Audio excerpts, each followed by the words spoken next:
ഞാൻ ചിലപ്പോൾ ആലോചിക്കാറുണ്ട് ഈ അബ്രഹാമിൻ്റെയും ലോത്തിൻ്റെയും വ്യത്യാസം. അബ്രഹാം അവന് അതിഥികൾ വന്നപ്പോൾ അവൻ പുറത്ത് വൃക്ഷത്തിൻ്റെ തണലിലാണ് അവരെ ഇരുത്തിയത്. ഒരു പ്രശ്നവുമില്ല. അവൻ താമസിച്ചത് എവിടെയാണെന്ന് പറഞ്ഞാൽ കൂടാരങ്ങളിലാണ് താമസിച്ചത്. കൂടാരത്തിന് വെച്ച് വലിയ കെട്ടോ ഇതുപോലുള്ള ഒരു കാര്യവും ഇല്ല. കാര്യം അവൻ അവിടെ ജീവിക്കാം. പക്ഷെ പട്ടണത്തിൽ വന്ന ലോത്തിൻ്റെ കാര്യമോ, അബ്രഹാം കൂടാരങ്ങളിൽ പാർത്തപ്പോൾ ലോത്ത് പാർത്തത് വീട്ടിലാണ്. എൻ്റെ വീട്ടിൽ വരണമെന്നാണ് അവൻ ദൂതന്മാരോട് പറയുന്നത്. എങ്ങനെയുള്ള വീടാണ്? ഒരു സ്ട്രോങ് ഹൗസ് അവൻ ഉണ്ടാക്കിയിരിക്കുകയാണ്. ശരിക്കും പറഞ്ഞാൽ ബാങ്കിൻ്റെ സ്ട്രോങ് റൂം പോലാണ്. സോതോമിലെ പട്ടണത്തിലെ മുഴുവൻ പേരും കൂടെ വന്ന് തള്ളുക, എന്നിട്ട് പോലും അത് ഇടിഞ്ഞു വീണില്ല. അപ്പോൾ ആ ഒരു സ്ട്രോങ് ഹൗസ് പണിതാലേ പട്ടണത്തിൽ ജീവിക്കാൻ പറ്റുള്ളൂ. സാഹചര്യങ്ങൾ നോക്കിക്കഴിഞ്ഞാൽ എല്ലാം പ്രതികൂലമാണ്. സാഹചര്യങ്ങളിലേക്ക് നോക്കിയാൽ നമ്മൾ ഭയാശങ്കകളുള്ളവരായിരിക്കും. സംശയം എന്താണ്? ആശങ്കകൾ നിറഞ്ഞതായ ഒരു ലോകമാണ് നമ്മുടെ ലോകം, അല്ലേ? എവിടെയാണ് ഒരു പ്രത്യാശയ്ക്കുള്ള ഒരു കിരണം പോലുമില്ല? When you look to surroundings you are fearful, no doubt. മിക്കതും ഈ മാതാപിതാക്കൾ ഉണ്ടാക്കി വെച്ച വലിയൊരു പ്രശ്നമാണ്. കാര്യം ഒരു പരീക്ഷ തോറ്റു കഴിഞ്ഞാൽ ഏതാണ്ട് ആകാശം ഇടിഞ്ഞു വീഴുമെന്നുള്ള നിലയിലാണ് പിള്ളേരെ. തോക്കുകയൊന്നും വേണ്ട, ഫസ്റ്റ് റാങ്ക് കിട്ടിയില്ലെങ്കിൽ പിള്ളേർ ഏതാണ്ട് നരകത്തിൽ പോകുന്നുള്ള രീതിയിലാണ് പിള്ളേരോട് ഇടപെടുന്നത്. എൻ്റെ പ്രിയമുള്ളവരെ, നമ്മളൊന്നും എല്ലാവരും എന്നെ ഫസ്റ്റ് റാങ്ക് വാങ്ങിച്ചുകൊണ്ടാണ് ഇങ്ങോട്ട് വന്നത്, ഒന്നും അല്ലല്ലോ. എന്നിട്ട് നമ്മളൊക്കെ ജീവിച്ചില്ലേ? എന്തോ പറ്റി? നിങ്ങളുടെ പിള്ളേർ ഇപ്പോൾ ഫസ്റ്റ് റാങ്ക് വാങ്ങിച്ചില്ലെന്നും പറഞ്ഞൊന്നും പറ്റാനൊന്നുമില്ല. അവർ പഠിക്കണം, വേണ്ടെന്നൊന്നും ഞാൻ പറയുന്നില്ല. പക്ഷേ പിള്ളേർക്ക് വെറുതെ ടെൻഷൻ കൊടുക്കരുത്. അവരുടെ കപ്പാസിറ്റി അനുസരിച്ച് അവർ പഠിക്കട്ടെ, അവരുടെ കപ്പാസിറ്റി അനുസരിച്ച് അവർ വളരട്ടെ, അവർ പഠിച്ചോളും. നിങ്ങൾ എന്നും ഇങ്ങനെ പടി എന്ന് പറഞ്ഞുകൊണ്ട് വഴക്കുണ്ടാക്കുമ്പോഴാണ് അവർ പഠിക്കാത്തത്. അതുകൊണ്ട് എന്താ, ഇന്നിപ്പോൾ പിള്ളേരൊന്നും പഠിക്കുന്നത് അവർക്ക് വേണ്ടിയല്ല, പിള്ളേരെല്ലാം പഠിക്കുന്നത് അപ്പനും അമ്മയ്ക്കും വേണ്ടിയാണ്. അതുകൊണ്ട് നമ്മളില്ലെങ്കിൽ അവർ പഠിക്കുകയില്ല. എന്തുകൊണ്ടാണ്? അവർക്ക് വേണ്ടിയാണ് പഠിക്കുന്നതെന്നൊരു തോന്നലെങ്കിലും ഉണ്ടെങ്കിലല്ല അവർ നമ്മളില്ലാത്തപ്പോഴും പഠിക്കത്തുള്ളൂ. ഇതിപ്പോൾ അതില്ല. ഞാൻ പറഞ്ഞാൽ മനസ്സിലായല്ലോ. നമ്മളിതെല്ലാം നശിപ്പിച്ച് കളയാണ്. നമ്മുടെ ഓവർ കൺസേൺ കൊണ്ട്, നമ്മുടെ ആശങ്കകൾ കൊണ്ട്. അത് വലിയൊരു പ്രശ്നമാണ്. When you look to surroundings, നമുക്കുള്ളത് ആശങ്കകളാണ്, ആങ്സൈറ്റി. ഇന്നത്തെ സമൂഹത്തിൽ ഒരു വലിയ പ്രശ്നമാണ് ആങ്സൈറ്റി. എന്തായിത്തീരും, എൻ്റെ കുഞ്ഞുങ്ങളുടെ ഭാവി എന്തായിത്തീരും? എന്തോ ആകാനാ? ഒന്നും ആകാനില്ല, ഒരു പ്രശ്നവും ഉണ്ടാകത്തില്ല. അത് നമ്മുടെ ഒരു ചിന്തയാണ്, എല്ലാം അങ്ങ് തകർന്നു പോകുമെന്ന്. ഇനി അല്ല, ഇവനൊക്കെ അങ്ങ് പഠിച്ചങ്ങ് ആയി കഴിഞ്ഞിട്ട് എന്തോ ഉണ്ടാകാനാ? ഇവനങ്ങ് പഠിച്ചങ്ങ് വലിയ രാജാക്കന്മാരായാൽ, ഞാൻ ചിലപ്പോൾ ആളുകളോട് പറയാറുള്ളൊരു കാര്യമുണ്ട്, ഇവന്മാർ പഠിച്ച് ഇവിടുന്ന് IIT വിട്ട് പഠിപ്പിച്ച് അവന് അവിടുന്ന് MTech പാസ്സായിട്ട് ഇംഗ്ലണ്ടിൽ പോയി PhD എടുത്തിട്ട് അയർലൻഡിൽ പോയി ഈ തണുപ്പത്ത് വിറച്ച് നിങ്ങളെയും കൂടെ പ്രായമാകുമ്പോൾ അവിടെ കൊണ്ടുപോയി ഇങ്ങനെ വിറച്ചുകൊണ്ടിരിക്കുന്നതിനേക്കാളൊക്കെ നല്ലതല്ലേ പിള്ളേർ വല്ല ഇച്ചിരി റബ്ബറോ തേങ്ങായോ മാങ്ങായോ എന്തെങ്കിലും ഉണ്ടെങ്കിൽ അതും കഴിച്ചോടൊക്കെ ഇവിടെ കിടക്കുന്നത്, ഇല്ലേ? ഞാൻ പറഞ്ഞ നമുക്കൊരു തെറ്റിദ്ധാരണയുണ്ട്, ഈ തണുപ്പുള്ള അവിടെയൊക്കെ ചെല്ലുന്നതാണ് ഏതാണ്ട് വലിയ ലോകത്തിലെ ഏതാണ്ട് വലിയ ആനക്കാരി ഒന്നും. അങ്ങനൊന്നുമില്ല. നമ്മൾ സങ്കീർത്തനം നന്നായിട്ട് വായിക്കുകയൊക്കെ ചെയ്യുന്നുണ്ടെങ്കിലും സങ്കീർത്തനങ്ങൾ ശരിയായ നിലയിൽ ഗ്രഹിക്കുന്നതിന് പലപ്പോഴും നമുക്ക് കഴിയുന്നുണ്ടോ എന്ന കാര്യത്തിൽ എനിക്ക് സംശയമുണ്ട്. തന്നെയല്ല, സങ്കീർത്തനങ്ങൾ പഴയ നിയമകാലത്തെ ഇസ്രായേൽ മക്കളുടെ ഗീതങ്ങളാണ്, സംഗീതങ്ങളാണ്. അവരുടെ സങ്കീർത്തനം എന്ന് പറഞ്ഞാൽ തന്നെ കീർത്തനങ്ങളാണ്. Psalms are songs of the Jewish people. യഹൂദന്മാരുടെ സോങ് ബുക്കാണ് വാസ്തവത്തിൽ സങ്കീർത്തനങ്ങൾ എന്ന് പറയുന്നത്. അവർ സ്തോത്രഗീതം പാടി എന്നൊക്കെ പറയുമ്പോഴത്തേക്ക് ശരിക്കും സങ്കീർത്തനങ്ങളുമായിട്ട് റിലേറ്റഡ് ആയിട്ടുള്ള കാര്യങ്ങൾ മാത്രമേ അവർ സംസാരിക്കുന്നുള്ളൂ. ഓക്കെ, അതിനകത്ത് നമ്മൾ പഠിക്കുമ്പോൾ ശരിക്കും വേറൊരു കാര്യം കൂടെ നിങ്ങൾ ആലോചിക്കണം. ഈ വേദഭാഗങ്ങളൊക്കെ പഠിക്കുമ്പോൾ അതിന് പ്രത്യക്ഷത്തിൽ അക്ഷരങ്ങളിലുള്ള ചില അക്ഷരങ്ങളിൽ നിന്ന് നമ്മൾ മനസ്സിലാക്കുന്നതായ ചില കാര്യങ്ങളുണ്ട്. എന്നാൽ അതിൻ്റെ ആത്മാവിൽ നമ്മൾ ഗ്രഹിക്കേണ്ടതായ ചില കാര്യങ്ങളും ഉണ്ട്. അക്ഷരങ്ങളിൽ നമ്മൾ പെട്ടെന്ന് കാണുമ്പോൾ മനസ്സിലാക്കുന്ന കാര്യങ്ങളല്ല നമ്മൾ ശ്രദ്ധിക്കേണ്ടത്. പ്രത്യേകത അതിനപ്പുറത്തായിട്ട് അതിൻ്റെ സ്പിരിറ്റ് നമ്മൾ മനസ്സിലാക്കണം. ആ സ്പിരിറ്റ് നമ്മൾ മനസ്സിലാക്കുമ്പോൾ മാത്രമാണ് നമ്മൾ യഥാർത്ഥത്തിൽ ദൈവത്തിൻ്റെ വചനം നമ്മുടെ ഹൃദയത്തിൻ്റെ ഉള്ളിലേക്ക് കയറുന്നത്. അല്ലെങ്കിൽ അത് ചിലപ്പോൾ നമ്മുടെ തലയിൽ കയറുമായിരിക്കും. പക്ഷേ ദൈവവചനം തലയിൽ മാത്രം ഇരുന്നത് കൊണ്ട് കാര്യമൊന്നും ഇല്ല. തലയിൽ നിന്ന് അത് ഹൃദയത്തിലേക്കും നമ്മുടെ ആത്മാവിലേക്കും ഒക്കെ ഇറങ്ങി വരേണ്ടത് അത്യന്താപേക്ഷിതമാണ് എന്ന് നിങ്ങൾ മറന്നു പോകരുത്. അതുകൊണ്ട് ഇന്ന് നമ്മൾ വായിക്കുന്ന ഒരു വേദഭാഗം അതിനെ അധീകരിച്ച് ചില കാര്യങ്ങൾ പറയാൻ ഞാൻ ഉദ്ദേശിക്കുകയാണ്. സങ്കീർത്തനങ്ങളിൽ 34-ാമത്തെ സങ്കീർത്തനത്തിലെ ഒരു ഭാഗം. ഈ സങ്കീർത്തനം ഞാൻ ആദ്യം ചിന്തിച്ചതിൻ്റെ ഭാഗങ്ങളൊക്കെ ഒന്ന് വിശദമാക്കണമെന്ന്. എനിക്ക് സങ്കീർത്തനങ്ങൾ ഭയങ്കര ഇഷ്ടമുള്ള, വളരെ ഇഷ്ടമുള്ള ഒരു ഭാഗമാണ്. പ്രത്യേകിച്ച് ഞാൻ സങ്കീർത്തനത്തിൻ്റെ പല സങ്കീർത്തനങ്ങളിൽ നിന്ന് ഉള്ള ചിന്തകൾ I have written it in A book, ഒരു പുസ്തകമാക്കിയിട്ട് തന്നെയുണ്ട്. ആ പുസ്തകം ഇപ്പോൾ അവൈലബിൾ അല്ല, ബട്ട് സ്റ്റിൽ അത് ഔട്ട് ഓഫ് പ്രിൻ്റ് ആണ്. എങ്കിലും സങ്കീർത്തന കിരണങ്ങൾ എന്ന് പറഞ്ഞ ഒരു പുസ്തകം തന്നെ ഞാൻ എഴുതി. അതെനിക്ക് സങ്കീർത്തനങ്ങൾ അത്രയ്ക്കും ഇഷ്ടമായതുകൊണ്ടാണ്. അത് സങ്കീർത്തനങ്ങൾ എനിക്ക് മാത്രമല്ല എല്ലാവർക്കും ഇഷ്ടമുള്ള കാര്യമാണ് ഈ അതുകൊണ്ട് ഇത് പറയുമ്പോൾ ഒരു ടെൻഡൻസി ഉണ്ട് എല്ലാം കൂടെ പറയാനായിട്ട്. പക്ഷേ നമുക്കറിയാമല്ലോ, നമുക്കതിനുള്ള സമയമല്ല എന്നുള്ളത് അറിയാമല്ലോ. അതുകൊണ്ട് ഞാൻ ഇതിനകത്ത് ചില ചെറിയ കാര്യങ്ങൾ, ചെറിയ വാക്യങ്ങളിൽ നിന്ന്, ഒരുപക്ഷെ പറയുന്ന കാര്യങ്ങൾ അത്ര ചെറുതായിരിക്കത്തില്ല. കാര്യം വേദപുസ്തകത്തിൽ അങ്ങനെ തീരെ ചെറിയ കാര്യങ്ങളല്ല, ചെറിയതായിട്ടാണ് നമുക്ക് എഴുതിയിരിക്കുന്നെങ്കിലും അതിനകത്ത് എന്തുണ്ട്? ആത്മീകമായ ആഴമുള്ള സത്യങ്ങൾ ഉണ്ട് എന്ന് നിങ്ങൾ ഗ്രഹിക്കണം. എന്നാൽ ഞാൻ പറഞ്ഞല്ലോ, പ്രത്യക്ഷത്തിൽ തന്നെ വേദപുസ്തകം വായിക്കുമ്പോൾ ഒറ്റയടിക്ക് തന്നെ നമുക്കത് സന്തോഷം നൽകുന്നുണ്ട്. പക്ഷെ അതിൻ്റെ ആന്തരികമായ അർത്ഥത്തിലേക്ക് പോകുമ്പോൾ അത് നമുക്ക് കൂടുതൽ സന്തോഷം നൽകുന്നതാണ് കാണുന്നത്. ഇവിടെ സങ്കീർത്തനം 34-ന്റെ 5-ാമത്തെ വാക്യം വായിക്കുമ്പോൾ, അവങ്കലേക്ക് നോക്കിയവർ പ്രകാശിതരായി, അവരുടെ മുഖം ലജ്ജിച്ചു പോയതുമില്ല. ഈ ഒരു വേദഭാഗം മാത്രം എടുത്തുകൊണ്ട് ഇന്നത്തെ വചന ശുശ്രൂഷ ചെയ്യാനാണ് ഞാൻ ഉദ്ദേശിക്കുന്നത്. ഞാൻ പറഞ്ഞല്ലോ, ഈ വേദഭാഗത്തിൽ അത് മൊത്തമായിട്ട് വായിക്കുമ്പോഴത്തേക്ക് ഒരു മനുഷ്യൻ്റെ റിഡംഷൻ അല്ലെങ്കിൽ അവൻ്റെ വീണ്ടെടുപ്പിനെ കുറിച്ച്, അവൻ്റെ പ്രൊട്ടക്ഷൻ, ദൈവം നൽകുന്ന സംരക്ഷണത്തെക്കുറിച്ച്, ആൻഡ് ഓൾസോ ഹിസ് പ്രൊവിഷൻ, ദൈവം നൽകുന്ന പ്രൊവിഷൻസ്, അവന് വേണ്ട കാര്യങ്ങളൊക്കെ ചെയ്തു കൊടുക്കുന്നത്, ഇതെല്ലാം ഇതിനകത്തുണ്ട്. എന്നാൽ ഞാൻ ഇതിനകത്ത് ഈ ഒരു വാക്യം എടുക്കാനുള്ള സമയമേ ഇന്ന് നമുക്ക് ലഭിക്കുകയുള്ളൂ എന്ന് ഞാൻ ചിന്തിക്കുന്നു. അല്ലെങ്കിൽ ഈ ഒരു വാക്യത്തിൻ്റെ ആന്തരിക അർത്ഥത്തിലേക്ക് നമ്മൾ കടന്നു പോവുകയാണ്. അവങ്കലേക്ക് നോക്കിയവർ പ്രകാശിതരായി, അവരുടെ മുഖം ലജ്ജിച്ചു പോയതുമില്ല. ശരിക്കും ഈ വേദഭാഗം ഇത് നമ്മൾ വായിക്കുമ്പോഴത്തേക്ക് ഇതൊരു പ്രസ്താവന പോലെയാണ് നമ്മൾ കേൾക്കുന്നത്, അല്ലേ? ഒരു പ്രസ്താവന. അവങ്കിലേക്ക് നോക്കിയവർ പ്രകാശിതരായി, അവരുടെ മുഖം ലജ്ജിച്ചു പോയതുമില്ല. ശരിക്കും പറഞ്ഞു കഴിഞ്ഞാൽ ഒരു പ്രസ്താവന എന്ന് പറയുമ്പോൾ നമ്മൾ മാറി നിന്ന് കാണുമ്പോൾ നമ്മൾ പറയുന്ന ഒരു കാര്യമാണ് എന്ത്? ഒരു പ്രസ്താവന. അത് ശരിയാണ്, അവൻ വലിയ കുഴപ്പക്കാരനൊന്നുമല്ല, അതുകൊണ്ട് അവനെ നമുക്ക് അതുകൊണ്ട് നിനക്ക് അവനെ വിശ്വസിച്ച് ഏൽപ്പിക്കാനായിട്ട് കഴിയും, അല്ലെങ്കിൽ അവൻ വിശ്വസ്തനായ ഒരാളാണ്. ഇതൊക്കെ പറഞ്ഞ പ്രസ്താവനകളാണ്, നമ്മൾ മാറി നിന്ന് കണ്ടിട്ട് പറയുന്ന കാര്യങ്ങളാണ്. അത് പറയുന്ന ഒരു ജനറൽ സ്റ്റേറ്റ്മെന്റ് ആണ്. ഒരു ജനറൽ സ്റ്റേറ്റ്മെന്റ് എന്ന നിലയിലാണ് നമ്മൾ ഇത് കാണുന്നത്. ഇത് വേണമെങ്കിൽ ഒരു ജനറൽ സ്റ്റേറ്റ്മെന്റ് ആയിട്ട് എടുക്കാം. കാര്യം അവങ്കിലേക്ക് നോക്കിയവർ പ്രകാശിതരായി, അവരുടെ മുഖം, if you look unto him your face shall be radiant. നീ അവനിലേക്ക് നോക്കുകയാണെങ്കിൽ നിന്റെ മുഖം പ്രകാശിതമായി തീരും. എന്നാൽ ശരിക്കും ഇവിടെ ഇത് ഒരു പ്രബോധനം എന്ന നിലയിലാണ്, അല്ലാതെ ഒരു പ്രസ്താവന എന്ന നിലയിലല്ല. ഒരു പ്രബോധനം, ആൻ എക്സോട്ടേഷൻ അല്ലെങ്കിൽ പ്രബോധനം എന്ന് പറയുമ്പോൾ കുറച്ചൊരു വ്യത്യാസമുണ്ട്. പ്രബോധനം എന്ന് പറഞ്ഞു കഴിഞ്ഞാൽ ഒരാളോട് ഒരു കാര്യം ചെയ്യാൻ പറയുന്നതാണ് പ്രബോധനം, അല്ലേ? പ്രബോധിപ്പിക്കുക എന്ന് വെച്ച് കഴിഞ്ഞാൽ നീ ഇന്ന കാര്യം ചെയ്യണമെന്ന് പറയുമ്പോഴാണ് അത് പ്രബോധനമാകുന്നത്. ശരിക്കും ഈ വേദഭാഗം വായിച്ചു കഴിഞ്ഞാൽ ഇതൊരു പ്രബോധനമാണ്.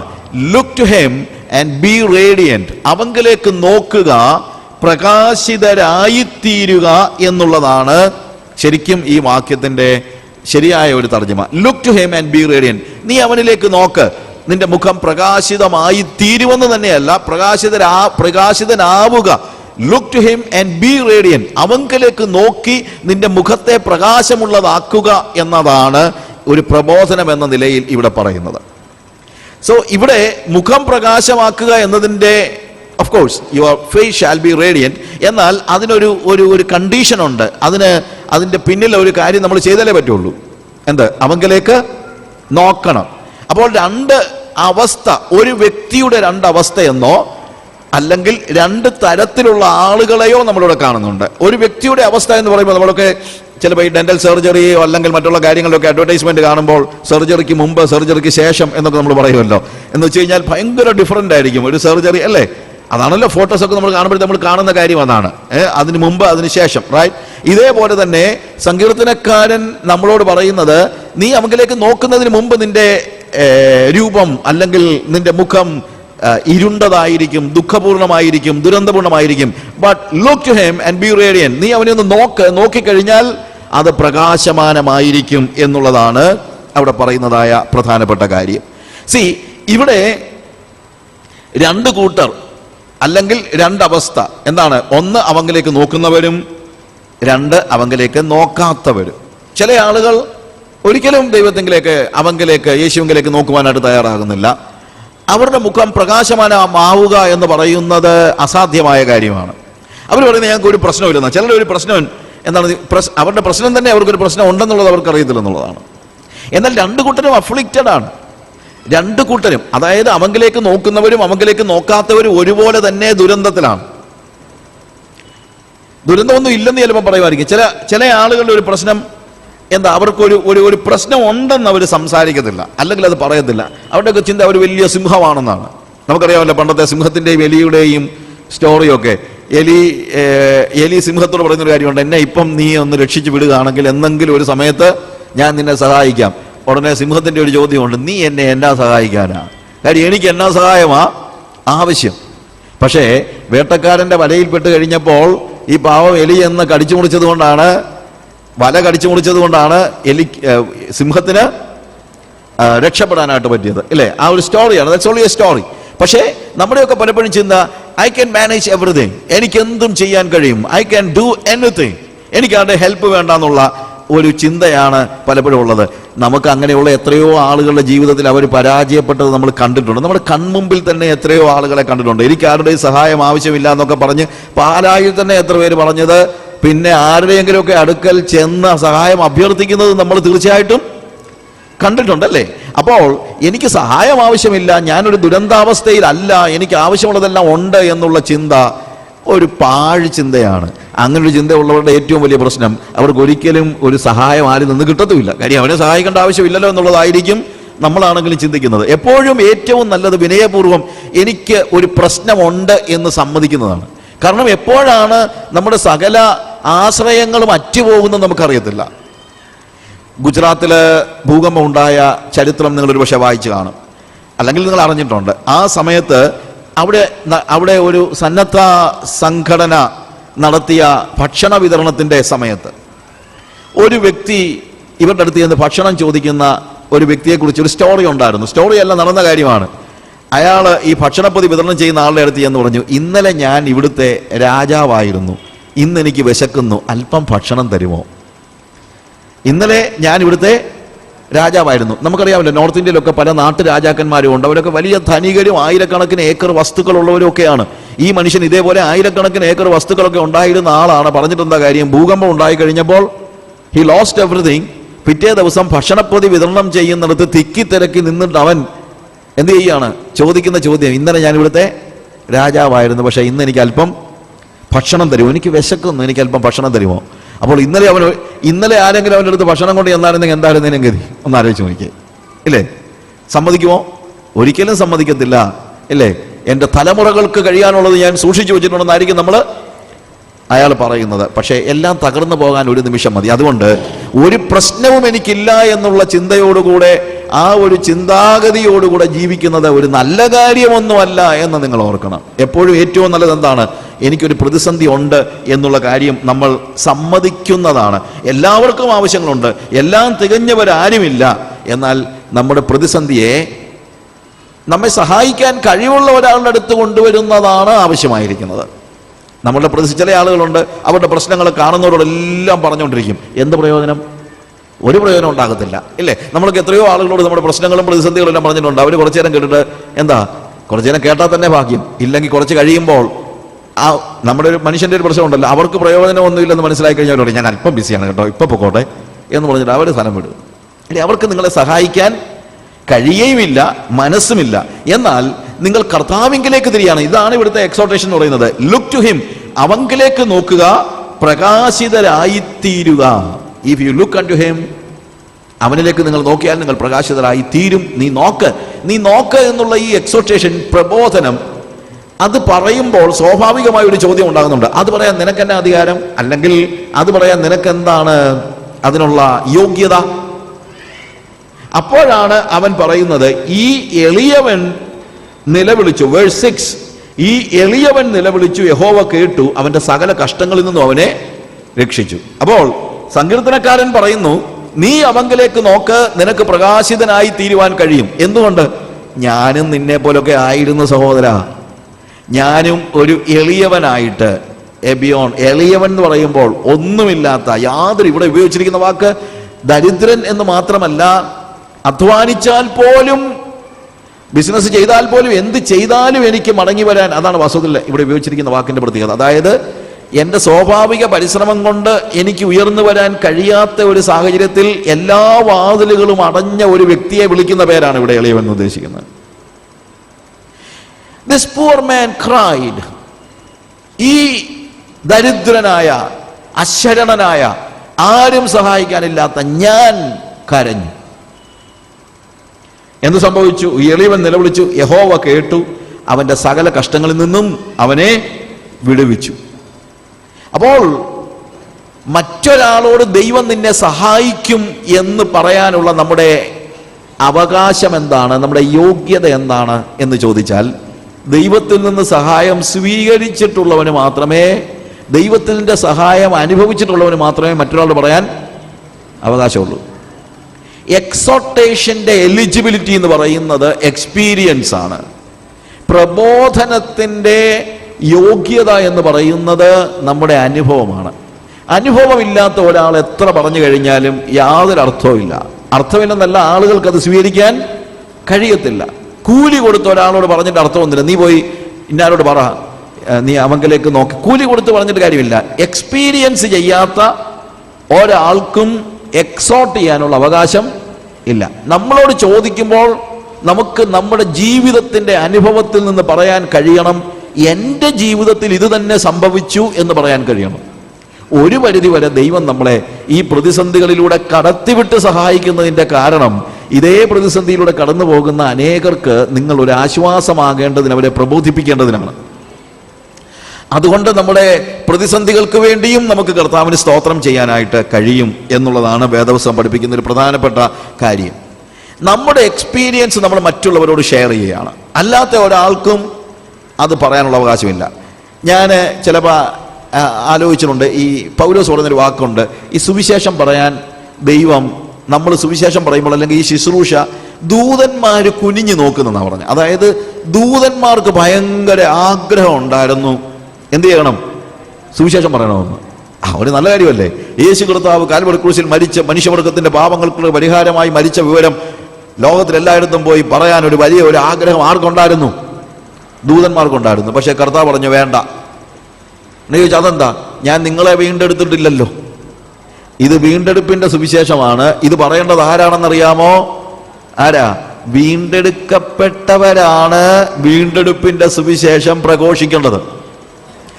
നമ്മളുടെ ഒരു ചിന്ത ഇതിനേക്കാളും മെച്ചമായിട്ടെന്നാ ഒരു ഇവന്റ് മാനേജ്മെന്റ്. ഇപ്പോഴത്തെ എല്ലാ ഇവന്റ് മാനേജ്മെന്റ് ആണല്ലോ. കല്യാണവും ശവമടക്കും മാമോദീസായും എല്ലാം നടത്താൻ ആൾക്കാരുണ്ട്.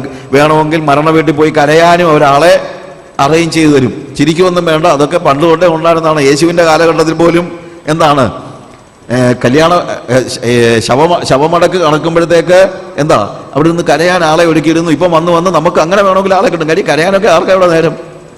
അതുകൊണ്ട് ഇവന്റ് മാനേജ്മെന്റിന്റെ ഈ കാലയളവിൽ ഒരുപക്ഷെ ഒരു പ്രൊഫഷണലായിട്ട് ചെയ്യുമായിരിക്കും. പക്ഷേ ദൈവം സുവിശേഷം അറിയിക്കുവാൻ ഇവന്റ് മാനേജ്മെന്റ് കമ്പനികളെ ഏൽപ്പിച്ചിട്ടില്ല. ഒരുപക്ഷെ നമ്മളെക്കാളൊക്കെ പ്രൊഫഷണലായിട്ട് സുവിശേഷം പറയാനൊക്കെ അറിയാവുന്ന ഒത്തിരി പേര് കാണുമായിരിക്കും. ആരോ ഒരാൾ പറയുന്നത് ഇങ്ങനെ കേട്ടിട്ടുണ്ട്, സുവിശേഷം പറയാൻ ദൈവം കൊക്കക്കോള കമ്പനി ഏൽപ്പിച്ചായിരുന്നെങ്കിൽ ഇതിനകം അവർ ലോകം മുഴുവൻ അറിയിച്ചേനെ വന്നു.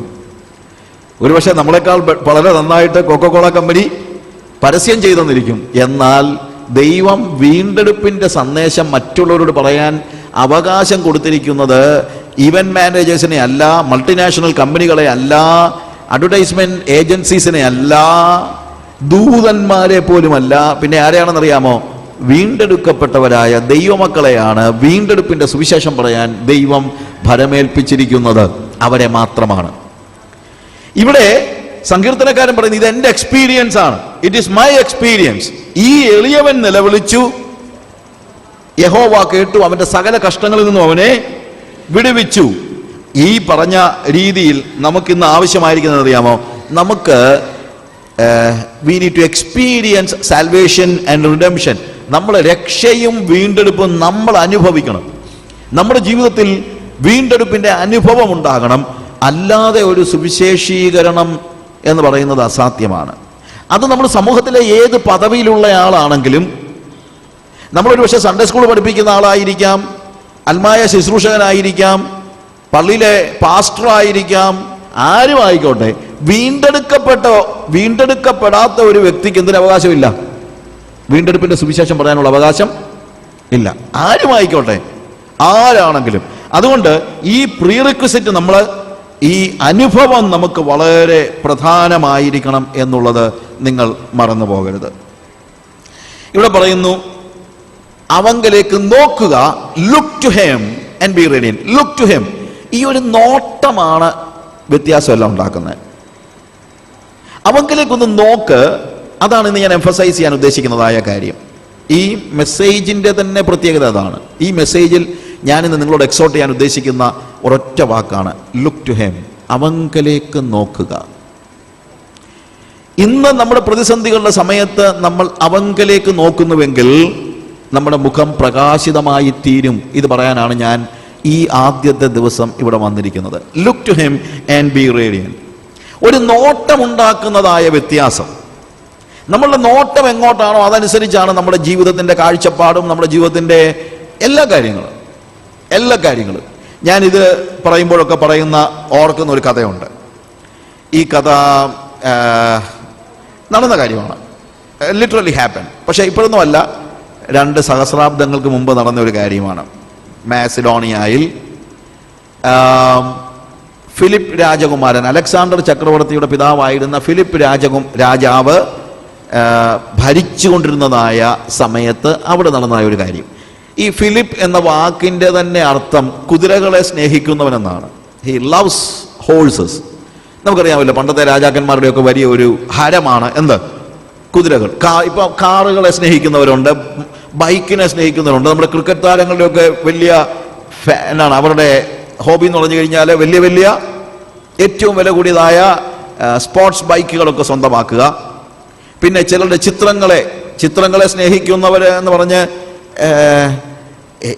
ഒരു പക്ഷേ ഇതൊക്കെ ഒരു ചില സമയത്ത് എനിക്ക് തോന്നുന്നു ചിത്രങ്ങളെ സ്നേഹിക്കുന്ന ആളുകളെ കുറിച്ച് ഞാനിപ്പോൾ അവിടെ ആഫ്രിക്കയിലെ ഞാനൊരു ഇന്ത്യൻ മാഗസിൻ ഇങ്ങനെ കണ്ടു കഴിഞ്ഞപ്പോഴത്തേക്ക് ചിത്രങ്ങൾ ശേഖരിച്ച് വെച്ചിരിക്കുന്ന M.F. ഹുസൈൻ്റെയും അതുപോലെയുള്ള വളരെ കോസ്റ്റ്ലി ആയിട്ടുള്ള ചിത്രങ്ങൾ ശേഖരിച്ച് വെച്ചിരിക്കുന്ന ആളുകളെ ഇൻ്റർവ്യൂ ചെയ്ത ഒരു മാഗസിനാണ്. അപ്പോൾ അതിനകത്ത് ഞാനൊരു വലിയ ഒരു ആർട്ട് ലവർ ആണെന്ന് കാണിക്കാനായിട്ട് ഞാൻ നോക്കിയപ്പോഴത്തേക്ക് അതിനകത്ത് വന്നിരിക്കുന്നതെല്ലാം ഇവിടുത്തെ കുത്തക കമ്പനികളിലെ ബജാജിലെയും ടാറ്റായിലെയും അല്ലെങ്കിൽ റിലയൻസിൻ്റെയും ഒക്കെ വീട്ടിലെ അവരുടെ ഭാര്യമാരും മക്കളും ഒക്കെയാണ് ഈ വലിയ ആർട്ട് ലവേഴ്സ്. ആർട്ട് ലവിങ് കൊണ്ടാണോ M.F. ഹുസൈൻ്റെ ഒരു പടം വേണമെങ്കിൽ തന്നെ 25 ലക്ഷം രൂപ വേണം. അപ്പോൾ ഇതൊക്കെ വാങ്ങിക്കാൻ നമുക്കിപ്പോൾ ആർട്ടിനെ സ്നേഹിക്കുന്നതെന്ന് പറഞ്ഞിട്ട് വല്ലതും കാര്യമുണ്ടോ? നമ്മളെ കൊണ്ട് ഇത് വല്ലതും നടക്കുമോ? അപ്പോൾ ഞാൻ വലിയൊരു ആർട്ട് ലവർ ആണെന്ന് കാണിക്കണമെങ്കിൽ എന്തുകൊണ്ടല്ലേ പറ്റുള്ളൂ?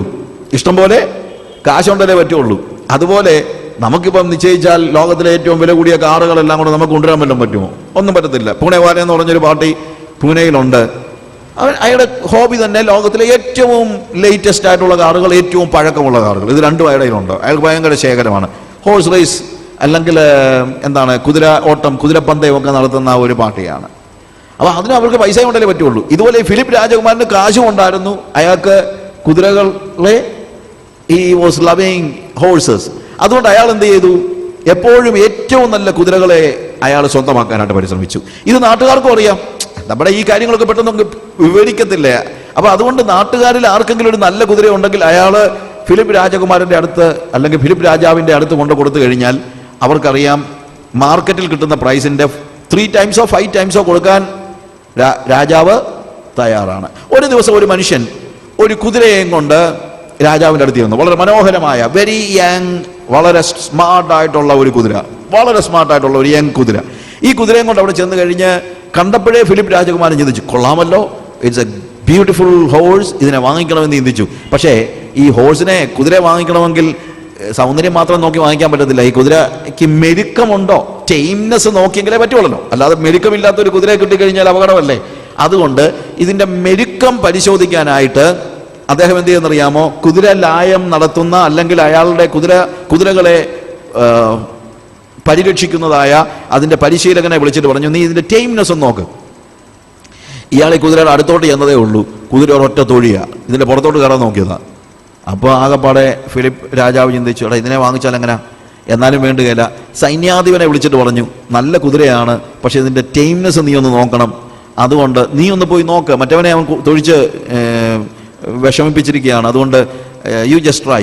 സൈന്യാധിപൻ ചെന്ന് നോക്കിക്കഴിഞ്ഞപ്പം പതിയെ അയാൾ നടന്ന് ഇതിൻ്റെ പുറത്തോട്ട് കയറാൻ തുടങ്ങി. ആ സൈന്യാധിപനെ ഇയാൾ തൊഴിച്ചു. അപ്പോൾ ഫിലിപ്പ് രാജാവ് പറഞ്ഞു, വേണ്ട വേണ്ട, എനിക്കിതിനെ വേണ്ടെന്ന് പറഞ്ഞപ്പോൾ ഇതിൻ്റെ ഉടമസ്ഥൻ പറഞ്ഞു, രാജാവേ എന്താ പറ്റിയെന്ന് എനിക്കറിയത്തില്ല, പക്ഷേ ഇതങ്ങനെയല്ല, നല്ല മെരുക്കമുള്ള കുതിരയാണ്, ഞാനിതിനെ ഓടിച്ചോണ്ടോന്നല്ല, ഇത് തീർച്ചയായിട്ടും നല്ല മെരുക്കമുള്ളതാണ്, ഞാൻ കാണിച്ചു തരാമെന്ന് പറഞ്ഞുകൊണ്ട് കുതിരയുടെ ഉടമസ്ഥൻ തന്നെ നേരെ അങ്ങോട്ട് ചെന്ന് അതിൻ്റെ പുറത്തോട്ട് കയറാൻ തുടങ്ങുകയും ഉടമസ്ഥനെയും അത് തൊഴിച്ചു. അപ്പോൾ രാജാവ് പറഞ്ഞു, ഇനി ഇതിനെ വാങ്ങിക്കുന്ന പ്രശ്നമില്ല, സ്വന്തം ഉടമസ്ഥനെ തൊഴിക്കുന്ന കുതിരയെ വാങ്ങിച്ചിട്ട് എന്താണ് അർത്ഥം? പക്ഷെ ഇതെല്ലാം കണ്ടോണ്ട് 12 വയസ്സുള്ള അലക്സാണ്ടർ രാജകുമാരൻ അവിടെ ഉണ്ടായിരുന്നു. അപ്പോൾ അലക്സാണ്ടർ രാജകുമാരൻ പിതാവിൻ്റെ അടുത്ത്, ഫിലിപ്പ് രാജാവിൻ്റെ അടുത്ത് എന്നിട്ട് പറഞ്ഞു, പിതാവേ, അല്ലെങ്കിൽ father, I just want to check the tameness of this horse, ഇതിൻ്റെ മെരുക്കം എനിക്കൊന്ന് പരിശോധിക്കാൻ ഒരു അവസരം തരണം. ഉടനെ അദ്ദേഹം പറഞ്ഞു, സൂക്ഷിക്കണം, സൈന്യാധിപനെ വരെ തൊഴിച്ച കുതിരയാണ്, അതുകൊണ്ട് നീ വളരെ സൂക്ഷിക്കണം. അവൻ പറഞ്ഞു, കുഴപ്പമില്ല, ഞാൻ നോക്കട്ടെ എന്ന് പറഞ്ഞ് ഈ അലക്സാണ്ടർ രാജകുമാരൻ, 12 വയസ്സുള്ള രാജകുമാരൻ, ഈ കുതിരയുടെ അടുത്തേക്ക് ചെന്നു, അതിനെ ഒന്ന് തൊട്ട് തലോടി അതിൻ്റെ പുറത്ത് കയറി ഓടിച്ചുകൊണ്ട് പോയി. എല്ലാവർക്കും ഭയങ്കര അത്ഭുതം. ഏറ്റവും കൂടുതൽ അത്ഭുതം ഉണ്ടായത് കുതിരയുടെ ഉടമസ്ഥനാണ്. ഇതെന്തോ മാജിക്കാണ് കാണിച്ചത്. ഫിലിപ്പ് രാജാവ് കുമാരനോട് ചോദിച്ചു, എന്താ കുമാര, നീ എന്ത് മാജിക്കാ കാണിച്ചേ? അലക്സാണ്ടർ പറഞ്ഞു, ഞാൻ ഒരു മാജിക്കും കാണിച്ചില്ല, ഐ വാസ് വാച്ചിങ് എവറിഥിങ്, ഞാനിതെല്ലാം നോക്കിക്കൊണ്ടിരിക്കുകയായിരുന്നു. ഞാൻ നോക്കി എന്താണ് ഈ കുതിര ഇങ്ങനെ ഇടപെടാനായിട്ടുള്ള കാരണം. ഇപ്പോൾ ഈ വെളുപ്പിനെ രാവിലെ സമയം, സൂര്യൻ ഉദിച്ചു നിൽക്കുന്നതായ ഈ സമയത്ത് എല്ലാവരും ഈ കുതിരയുടെ പുറകിൽ കൂടെ വന്നത്. ഈ കുതിര സൂര്യന്റെ എതിരായിട്ടാണ് നിൽക്കുന്നത്. അതുകൊണ്ട് ഈ കുതിരയുടെ നിഴൽ വളരെ ദൂരത്തിൽ ഈ കുതിര കാണുന്നുണ്ട്.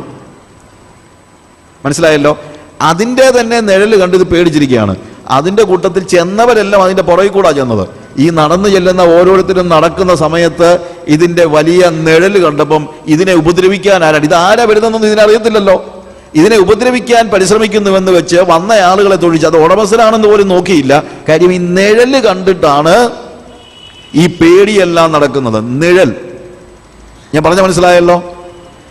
ഞാനിത് മനസ്സിലാക്കിയിട്ട് ഞാൻ ചെന്നത് കുതിരയുടെ പുറകിൽ കൂടെയല്ല, ഞാൻ എന്ത് ചെയ്തു, കുതിരയ്ക്ക് അഭിമുഖമായി ചെന്ന്, ഈ കുതിര എന്നെ കണ്ടു, 12 വയസ്സുള്ളൊരു പയ്യൻ വന്ന്, ഞാനിതിനെ സൂര്യൻ അഭിമുഖമായി നിർത്തി. അപ്പോൾ നിഴലല്ല എവിടായി, പുറകിലായി. ഞാനതിൻ്റെ പുറത്ത് കയറി ഓടിച്ചു പോയി. ഇത്രയേ ഉള്ളൂ, വേറെ ഒന്നുമില്ല. അപ്പോൾ എന്താണ് വ്യത്യാസം ഉണ്ടാക്കിയത്? നോട്ടം, ഇല്ലേ? സൂര്യൻ അഭിമുഖമായി നിന്നപ്പോൾ അതിൻ്റെ ഭീതിയെല്ലാം മാറി. സൂര്യന് പുറംതിരിഞ്ഞു നിന്നപ്പോൾ വല്ലാത്ത ഭീതിയിലായിരുന്നു ഈ കുതിര. ഇതേപോലെ തന്നെയാണ് നമ്മുടെ ജീവിതത്തിലും. നമ്മൾ യേശു കർത്താവിന് അഭിമുഖമായി നിൽക്കുമ്പോൾ നമ്മുടെ ജീവിതത്തിലെ ഭീതിയെല്ലാം മാറിപ്പോകുന്നു. കാര്യം നിഴലുകൾ പുറകിലാണ്, നിഴലുകളെ നാം കാണുന്നില്ല. പലപ്പോഴും നമ്മളൊക്കെ പേടിക്കുന്നത് നിഴലുകളെയാണ്. നിഴലുകൾ, ആ നിഴലുകളെ പേടിച്ചാണ് നമ്മൾ ഈ പ്രശ്നങ്ങളെല്ലാം ഉണ്ടാക്കുന്നത്. എന്നാൽ സൂര്യന് അഭിമുഖമായി ഈ കുതിരയെ പിടിച്ചു നിർത്തിക്കഴിഞ്ഞപ്പോൾ നിഴൽ മാറിയതുപോലെ നമ്മൾ യേശുവിനോട് അഭിമുഖമായി നിൽക്കുമ്പോൾ ആ നീതി സൂര്യന്റെ പ്രഭ നമ്മുടെ മുഖത്തേക്ക് വരികയും നമ്മുടെ മുഖം പ്രകാശിതമാവുകയും ചെയ്യും. എന്ന് തന്നെയല്ല, നിഴലുകളെല്ലാം മാറിപ്പോകുന്നത് നമ്മുടെ ജീവിതത്തിൽ നമുക്ക് മനസ്സിലാക്കാൻ കഴിയും. നമ്മുടെ പ്രശ്നം നമ്മൾ പലപ്പോഴും സർക്കംസ്റ്റാൻസസിലേക്ക്, നമ്മുടെ സാഹചര്യങ്ങളിലേക്ക് എല്ലാമാണ് നോക്കുന്നത്. നമ്മൾ നോക്കുമ്പോഴത്തേക്ക് നമ്മുടെ ഭാവിയെക്കുറിച്ച്, മറ്റുള്ള കാര്യങ്ങളെക്കുറിച്ച് എല്ലാം നമുക്ക് ആശങ്കകളാണ്. എന്തുകൊണ്ടാണ് ആശങ്ക? മറ്റൊന്നും കൊണ്ടല്ല, നമ്മൾ പുറംതിരിഞ്ഞു നിൽക്കുകയാണ്. നീതിസൂര്യനായ യേശുവിനോട് പുറംതിരിഞ്ഞു നിൽക്കുന്ന അവസ്ഥ. ഇന്ന് പ്രിയമുള്ളവരെ, ഞാൻ നിങ്ങളോട് ആവശ്യപ്പെടുന്ന കാര്യം, സൂര്യന് പുറംതിരിഞ്ഞു നിൽക്കുന്ന ഒരവസ്ഥയിലാണ് നമ്മളെങ്കിൽ, യേശു കർത്താവിനോട് പുറംതിരിഞ്ഞു നിൽക്കുന്ന ഒരവസ്ഥയിലാണ് നിങ്ങളെങ്കിൽ, ആ മുഖമൊന്ന് തിരിക്കുക, അവങ്കലേക്കൊന്ന് നോക്കുക, നിങ്ങളുടെ മുഖം പ്രകാശിതമായി തീരും. When you look to surroundings, you are fearful, and when you look to Jesus, you will be cheerful. നമ്മൾ ചുറ്റുപാടുകളിലേക്ക് നോക്കുമ്പോൾ ഭയാശങ്കകൾ ഉള്ളവരായിരിക്കും. നമ്മുടെ ചുറ്റും നോക്കിക്കഴിഞ്ഞാൽ സന്തോഷിക്കാനായിട്ട് നമുക്കൊന്നുമില്ല. ഉണ്ടോ? എന്താ ഉള്ളത്? ഭീതിയാണ് നമ്മുടെ ചുറ്റും, ഇല്ലേ? നമുക്കിപ്പം കുഞ്ഞുങ്ങളെ ഒരു സ്ഥലത്ത് ബസ്സേ വിടാൻ പോലും പേടിയാണ്. എന്തുകൊണ്ടാണ് പേടി? പേടി എന്ന് പറഞ്ഞു കഴിഞ്ഞാൽ പേടിക്കേണ്ട സാഹചര്യങ്ങളാണ് ഇവിടെ. എവിടെ നോക്കിയാലും പേടിക്കേണ്ട സാഹചര്യങ്ങൾ. വീടുകൾ 4 പ്രാവശ്യം പൂട്ടിയിട്ടുണ്ടോ എന്ന് ഇപ്പൊ തന്നെ ഇവിടെ ഇരിക്കുമ്പോൾ തന്നെ ചിലരുടെ ചിന്തയുണ്ട്, ശരിക്കും പൂട്ടിയോ, താക്കോല് ശരിക്കും കയറിയായിരുന്നോ എന്നുള്ള ഒരു ചിന്ത നമ്മുടെ മനസ്സിൽ ഇപ്പോഴും ഉണ്ട്. എന്നാന്ന് ചോദിച്ചു കഴിഞ്ഞാൽ, വീട് പൂട്ടാതെ ഇറങ്ങി പോകാൻ കഴിയുന്ന ഒരു ലോകമല്ല ഇപ്പോഴത്തെ ലോകം, അല്ലേ? പേടിയാ. ഞാൻ ചിലപ്പോൾ ആലോചിക്കാറുണ്ട് ഈ അബ്രഹാമിൻ്റെയും ലോത്തിൻ്റെയും വ്യത്യാസം. അബ്രഹാം അവന് അതിഥികൾ വന്നപ്പോൾ അവൻ പുറത്ത് വൃക്ഷത്തിന്റെ തണലിലാണ് അവരെ ഇരുത്തിയത്. ഒരു പ്രശ്നവുമില്ല. അവൻ താമസിച്ചത് എവിടെയാണെന്ന് പറഞ്ഞാൽ കൂടാരങ്ങളിലാണ് താമസിച്ചത്. കൂടാരത്തിന് വെച്ച് വലിയ കെട്ടോ ഇതുപോലുള്ള ഒരു കാര്യവും ഇല്ല. കാര്യം അവൻ അവിടെ ജീവിക്കാം. പക്ഷെ പട്ടണത്തിൽ വന്ന ലോത്തിന്റെ കാര്യമോ? അബ്രഹാം കൂടാരങ്ങളിൽ പാർത്തപ്പോൾ ലോത്ത് പാർത്തത് വീട്ടിലാണ്. എൻ്റെ വീട്ടിൽ വരണമെന്നാണ് അവൻ ദൂതന്മാരോട് പറയുന്നത്. എങ്ങനെയുള്ള വീടാണ്? ഒരു സ്ട്രോങ് ഹൗസ് അവൻ ഉണ്ടാക്കിയിരിക്കുകയാണ്. ശരിക്കും പറഞ്ഞാൽ ബാങ്കിന്റെ സ്ട്രോങ് റൂം പോലാണ്. സോതോമിലെ പട്ടണത്തിലെ മുഴുവൻ പേരും കൂടെ വന്ന് തള്ളുക, എന്നിട്ട് പോലും അത് ഇടിഞ്ഞു വീണില്ല. അപ്പൊ ഒരു സ്ട്രോങ് ഹൗസ് പണിതാലേ പട്ടണത്തിൽ ജീവിക്കാൻ പറ്റുള്ളൂ. സാഹചര്യങ്ങൾ നോക്കിക്കഴിഞ്ഞാൽ എല്ലാം പ്രതികൂലമാണ്. സാഹചര്യങ്ങളിലേക്ക് നോക്കിയാൽ നമ്മൾ ഭയാശങ്കകളുള്ളവരായിരിക്കും. സംശയം എന്താണ്? ആശങ്കകൾ നിറഞ്ഞതായ ഒരു ലോകമാണ് നമ്മുടെ ലോകം, അല്ലേ? എവിടെയാണ് ഒരു പ്രത്യാശയ്ക്കുള്ള ഒരു കിരണം പോലുമില്ല? When you look to surroundings you are fearful, no doubt. അതിന് ആരെയും കുറ്റം പറഞ്ഞിട്ട് കാര്യമില്ല. നമ്മുടെ ചുറ്റുപാടുകളിലേക്ക് നോക്കുമ്പോൾ നമുക്ക് ഭീതിപ്പെടാനേ ഉള്ളൂ. ഭാവിയിലേക്ക് നോക്കിയാലോ ഭീതിപ്പെടാനേ ഉള്ളൂ. നമ്മുടെ റിസോഴ്സസ് എല്ലാം കുറഞ്ഞുകൊണ്ടിരിക്കുകയാണ്. ചിലരുടെ കൈ കുറച്ച് പൈസ ഉണ്ടെന്നുള്ളതല്ല, നമുക്ക് ആവശ്യത്തിന് ഗ്യാസ് പോലും ഇല്ല. The resources in this world, it is decreasing, and in the near future നമുക്ക് വെള്ളമില്ല. we are losing everything. എല്ലാം ഇല്ലാതെ വന്നിട്ട് കുറച്ച് കാശ് കയ്യിലുണ്ട്. കാശ് കൊണ്ട് നമുക്ക് എന്നാ വെള്ളം കുടിക്കാൻ പറ്റും? നമുക്ക് കാശ് കുടിക്കാൻ എന്തിനാണെന്ന് പറ്റത്തില്ലല്ലോ. രൂപ കൊണ്ട് നിങ്ങൾക്ക് ജീവിക്കാൻ പറ്റുമോ? പ്രിയമുള്ളവരെ, നമുക്കൊരു തെറ്റിദ്ധാരണയുണ്ട്. രൂപയും കൊണ്ട് എവിടെ വേണമെങ്കിലും ജീവിക്കാമെന്ന്. രൂപ കൊണ്ടൊന്നും ജീവിക്കാൻ പറ്റത്തില്ല. പണം കൊണ്ട് മാത്രം ജീവിക്കാമെന്നുള്ളൊരു തെറ്റിദ്ധാരണയാണ്. അതൊരിക്കലും സംഭവിക്കത്തില്ല. അതിനുള്ള പണം എന്ന് പറയുന്നത് ലോകത്തിലെ ഏറ്റവും വിലയില്ലാത്തൊരു സാധനമാണ്. നമ്മളൊക്കെ അത് മനസ്സിലാക്കുമ്പോഴത്തേക്ക് മിക്കവാറും കുഴിയിലോട്ട് പോകുമെന്നുള്ളതേ ഉള്ളൂ. എല്ലാവരും മനസ്സിലാക്കും, എന്നെങ്കിലും ഒരിക്കൽ മനസ്സിലാക്കും. അപ്പോൾ ചുറ്റുപാടുകളിലേക്ക് നോക്കിയാൽ നമുക്ക് സന്തോഷിക്കത്തക്കതായ യാതൊരു സാഹചര്യങ്ങളുമില്ല. പക്ഷേ നമ്മൾ യേശുവിലേക്ക് നോക്കുമ്പോൾ we are no more fearful, we are cheerful. അവങ്കിലേക്ക് നോക്കുന്നവർ എങ്ങനെയായിത്തീരുന്നു? പ്രകാശിതരായിത്തീരുന്നു. 4-ാമത്തെ വാക്യത്തിൽ പറയുന്ന വാക്യം അതാണ്: ഞാൻ യഹോവയോട് അപേക്ഷിച്ച് അവൻ എനിക്ക് ഉത്തരമരുളി, എൻ്റെ സകല ഭയങ്ങളിൽ നിന്നും അവൻ എന്നെ വിടുവിച്ചു. സകല ഭയങ്ങളിൽ നിന്നും വിടുവിച്ചു. ഇവിടെ ചില കാര്യങ്ങൾ എനിക്ക് ഓർപ്പിക്കാനായിട്ടുണ്ട്. ഈ ഭയങ്ങൾ എന്ന് പറയുമ്പോൾ നമ്മുടെയൊക്കെ ഒരു വലിയ പ്രശ്നമാണ്. പലപ്പോഴും ഈ ഒത്തിരി ഭീതികൾ നമുക്കുണ്ട്. നമ്മുടെ പിള്ളേർക്ക് പരീക്ഷ എന്ന് പറയുമ്പോഴത്തേക്ക് പിള്ളേർക്ക് പേടിയാണ്. ആദിഭൂതികളെയാണ് പിള്ളേർ നടക്കുന്നത്. എനിക്കറിയാൻ മേലെ എന്തിനാന്ന്. അതൊക്കെ എനിക്ക് തോന്നുന്നത് മിക്കതും ഈ മാതാപിതാക്കൾ ഉണ്ടാക്കി വെച്ച വലിയൊരു പ്രശ്നമാണ്. കാര്യം ഒരു പരീക്ഷ തോറ്റു കഴിഞ്ഞാൽ ഏതാണ്ട് ആകാശം ഇടിഞ്ഞു വീഴുമെന്നുള്ള നിലയിലാണ് പിള്ളേരെ. തോക്കുകയൊന്നും വേണ്ട, ഫസ്റ്റ് റാങ്ക് കിട്ടിയില്ലെങ്കിൽ പിള്ളേർ ഏതാണ്ട് നരകത്തിൽ പോകുന്നുള്ള രീതിയിലാണ് പിള്ളേരോട് ഇടപെടുന്നത്. എൻ്റെ പ്രിയമുള്ളവരെ, നമ്മളൊന്ന് എല്ലാവരും എന്നെ ഫസ്റ്റ് റാങ്ക് വാങ്ങിച്ചുകൊണ്ടാണ് ഇങ്ങോട്ട് വന്നത്. ഒന്നും അല്ലല്ലോ. എന്നിട്ട് നമ്മളൊക്കെ ജീവിച്ചില്ലേ? എന്തോ പറ്റി? നിങ്ങളുടെ പിള്ളേർ ഇപ്പോൾ ഫസ്റ്റ് റാങ്ക് വാങ്ങിച്ചില്ലെന്നും പറഞ്ഞൊന്നും പറ്റാനൊന്നുമില്ല. അവർ പഠിക്കണം, വേണ്ടെന്നൊന്നും ഞാൻ പറയുന്നില്ല. പക്ഷേ പിള്ളേർക്ക് വെറുതെ ടെൻഷൻ കൊടുക്കരുത്. അവരുടെ കപ്പാസിറ്റി അനുസരിച്ച് അവർ പഠിക്കട്ടെ. അവരുടെ കപ്പാസിറ്റി അനുസരിച്ച് അവർ വളരട്ടെ. അവർ പഠിച്ചോളും. നിങ്ങൾ എന്നും ഇങ്ങനെ പടി എന്ന് പറഞ്ഞുകൊണ്ട് വഴക്കുണ്ടാക്കുമ്പോഴാണ് അവർ പഠിക്കാത്തത്. അതുകൊണ്ട് എന്താ, ഇന്നിപ്പോൾ പിള്ളേരൊന്നും പഠിക്കുന്നത് അവർക്ക് വേണ്ടിയല്ല, പിള്ളേരെല്ലാം പഠിക്കുന്നത് അപ്പനും അമ്മയ്ക്കും വേണ്ടിയാണ്. അതുകൊണ്ട് നമ്മളില്ലെങ്കിൽ അവർ പഠിക്കുകയില്ല. എന്തുകൊണ്ടാണ്? അവർക്ക് വേണ്ടിയാണ് പഠിക്കുന്നതെന്നൊരു തോന്നലെങ്കിലും ഉണ്ടെങ്കിലല്ല അവർ നമ്മളില്ലാത്തപ്പോഴും പഠിക്കത്തുള്ളൂ. ഇതിപ്പോൾ അതില്ല. ഞാൻ പറഞ്ഞ മനസ്സിലായല്ലോ. നമ്മളിതെല്ലാം നശിപ്പിച്ച് കളയാണ്. നമ്മുടെ ഓവർ കൺസേൺ കൊണ്ട്, നമ്മുടെ ആശങ്കകൾ കൊണ്ട്. അത് വലിയൊരു പ്രശ്നമാണ്. When you look to surroundings, നമുക്കുള്ളത് ആശങ്കകളാണ്. ആങ്സൈറ്റി ഇന്നത്തെ സമൂഹത്തിൽ ഒരു വലിയ പ്രശ്നമാണ്. ആങ്സൈറ്റി. എന്തായിത്തീരും? എൻ്റെ കുഞ്ഞുങ്ങളുടെ ഭാവി എന്തായിത്തീരും? എന്തോ ആകാനാ? ഒന്നും ആകാനില്ല, ഒരു പ്രശ്നവും ഉണ്ടാകത്തില്ല. അത് നമ്മുടെ ഒരു ചിന്തയാണ്. എല്ലാം അങ്ങ് തകർന്നു പോകുമെന്ന്. ഇനി അല്ല, ഇവനൊക്കെ അങ്ങ് പഠിച്ചങ്ങ് ആയി കഴിഞ്ഞിട്ട് എന്തോ ഉണ്ടാകാന്? ഇവനങ്ങ് പഠിച്ചങ്ങ് വലിയ രാജാക്കന്മാരായാൽ, ഞാൻ ചിലപ്പോൾ ആളുകളോട് പറയാറുള്ളൊരു കാര്യമുണ്ട്, ഇവന്മാർ പഠിച്ച് ഇവിടുന്ന് IIT വിട്ട് പഠിപ്പിച്ച് അവന് അവിടുന്ന് MTech പാസ്സായിട്ട് ഇംഗ്ലണ്ടിൽ പോയി PhD എടുത്തിട്ട് അയർലൻഡിൽ പോയി ഈ തണുപ്പത്ത് വിറച്ച് നിങ്ങളെയും കൂടെ പ്രായമാകുമ്പോൾ അവിടെ കൊണ്ടുപോയി ഇങ്ങനെ വിറച്ചുകൊണ്ടിരിക്കുന്നതിനേക്കാളൊക്കെ നല്ലതല്ലേ പിള്ളേർ വല്ല ചില റബ്ബറോ തേങ്ങായോ മാങ്ങായോ എന്തെങ്കിലും ഉണ്ടെങ്കിൽ അതും കഴിച്ചോടൊക്കെ ഇവിടെ കിടക്കുന്നത് ഇല്ലേ? ഞാൻ പറഞ്ഞ നമുക്കൊരു തെറ്റിദ്ധാരണയുണ്ട്, ഈ തണുപ്പുള്ള അവിടെയൊക്കെ ചെല്ലുന്നതാണ് ഏതാണ്ട് വലിയ ലോകത്തിലെ ഏതാണ്ട് വലിയ ആനക്കാരി ഒന്നും. അങ്ങനൊന്നുമില്ല. ഇതൊക്കെ തെറ്റിദ്ധാരണകളാണ്. കാര്യം when you look to surroundings, നമ്മളെല്ലാം ഒരു മായിക പ്രപഞ്ചത്തിൽ ജീവിക്കുന്നത് പോലെ ജീവിക്കുന്നത് കൊണ്ടാണ് ഈ ഭീതി, ഭയം, എന്തായിത്തീരും, എന്തോ സംഭവിക്കാൻ പോകുകയാണ്, ഇവിടെ എന്തോ ഉണ്ടാകും എന്നൊക്കെയുള്ള ചിന്ത നമുക്കുണ്ടാകുന്നത്. See, when you look to Jesus, നിങ്ങളുടെ കാഴ്ചപ്പാട് സ്വർഗവുമായിട്ട് റിലേറ്റഡ് ആയിരിക്കും, നിത്യതയുമായി ബന്ധപ്പെട്ടതായിരിക്കും. അപ്പം പിന്നെ നിങ്ങൾക്ക് ഈ കാര്യത്തിലൊന്നും വലിയ ഭീതിയോ ഭയമോ കുഞ്ഞുങ്ങളുടെ കാര്യത്തിലൊക്കെ.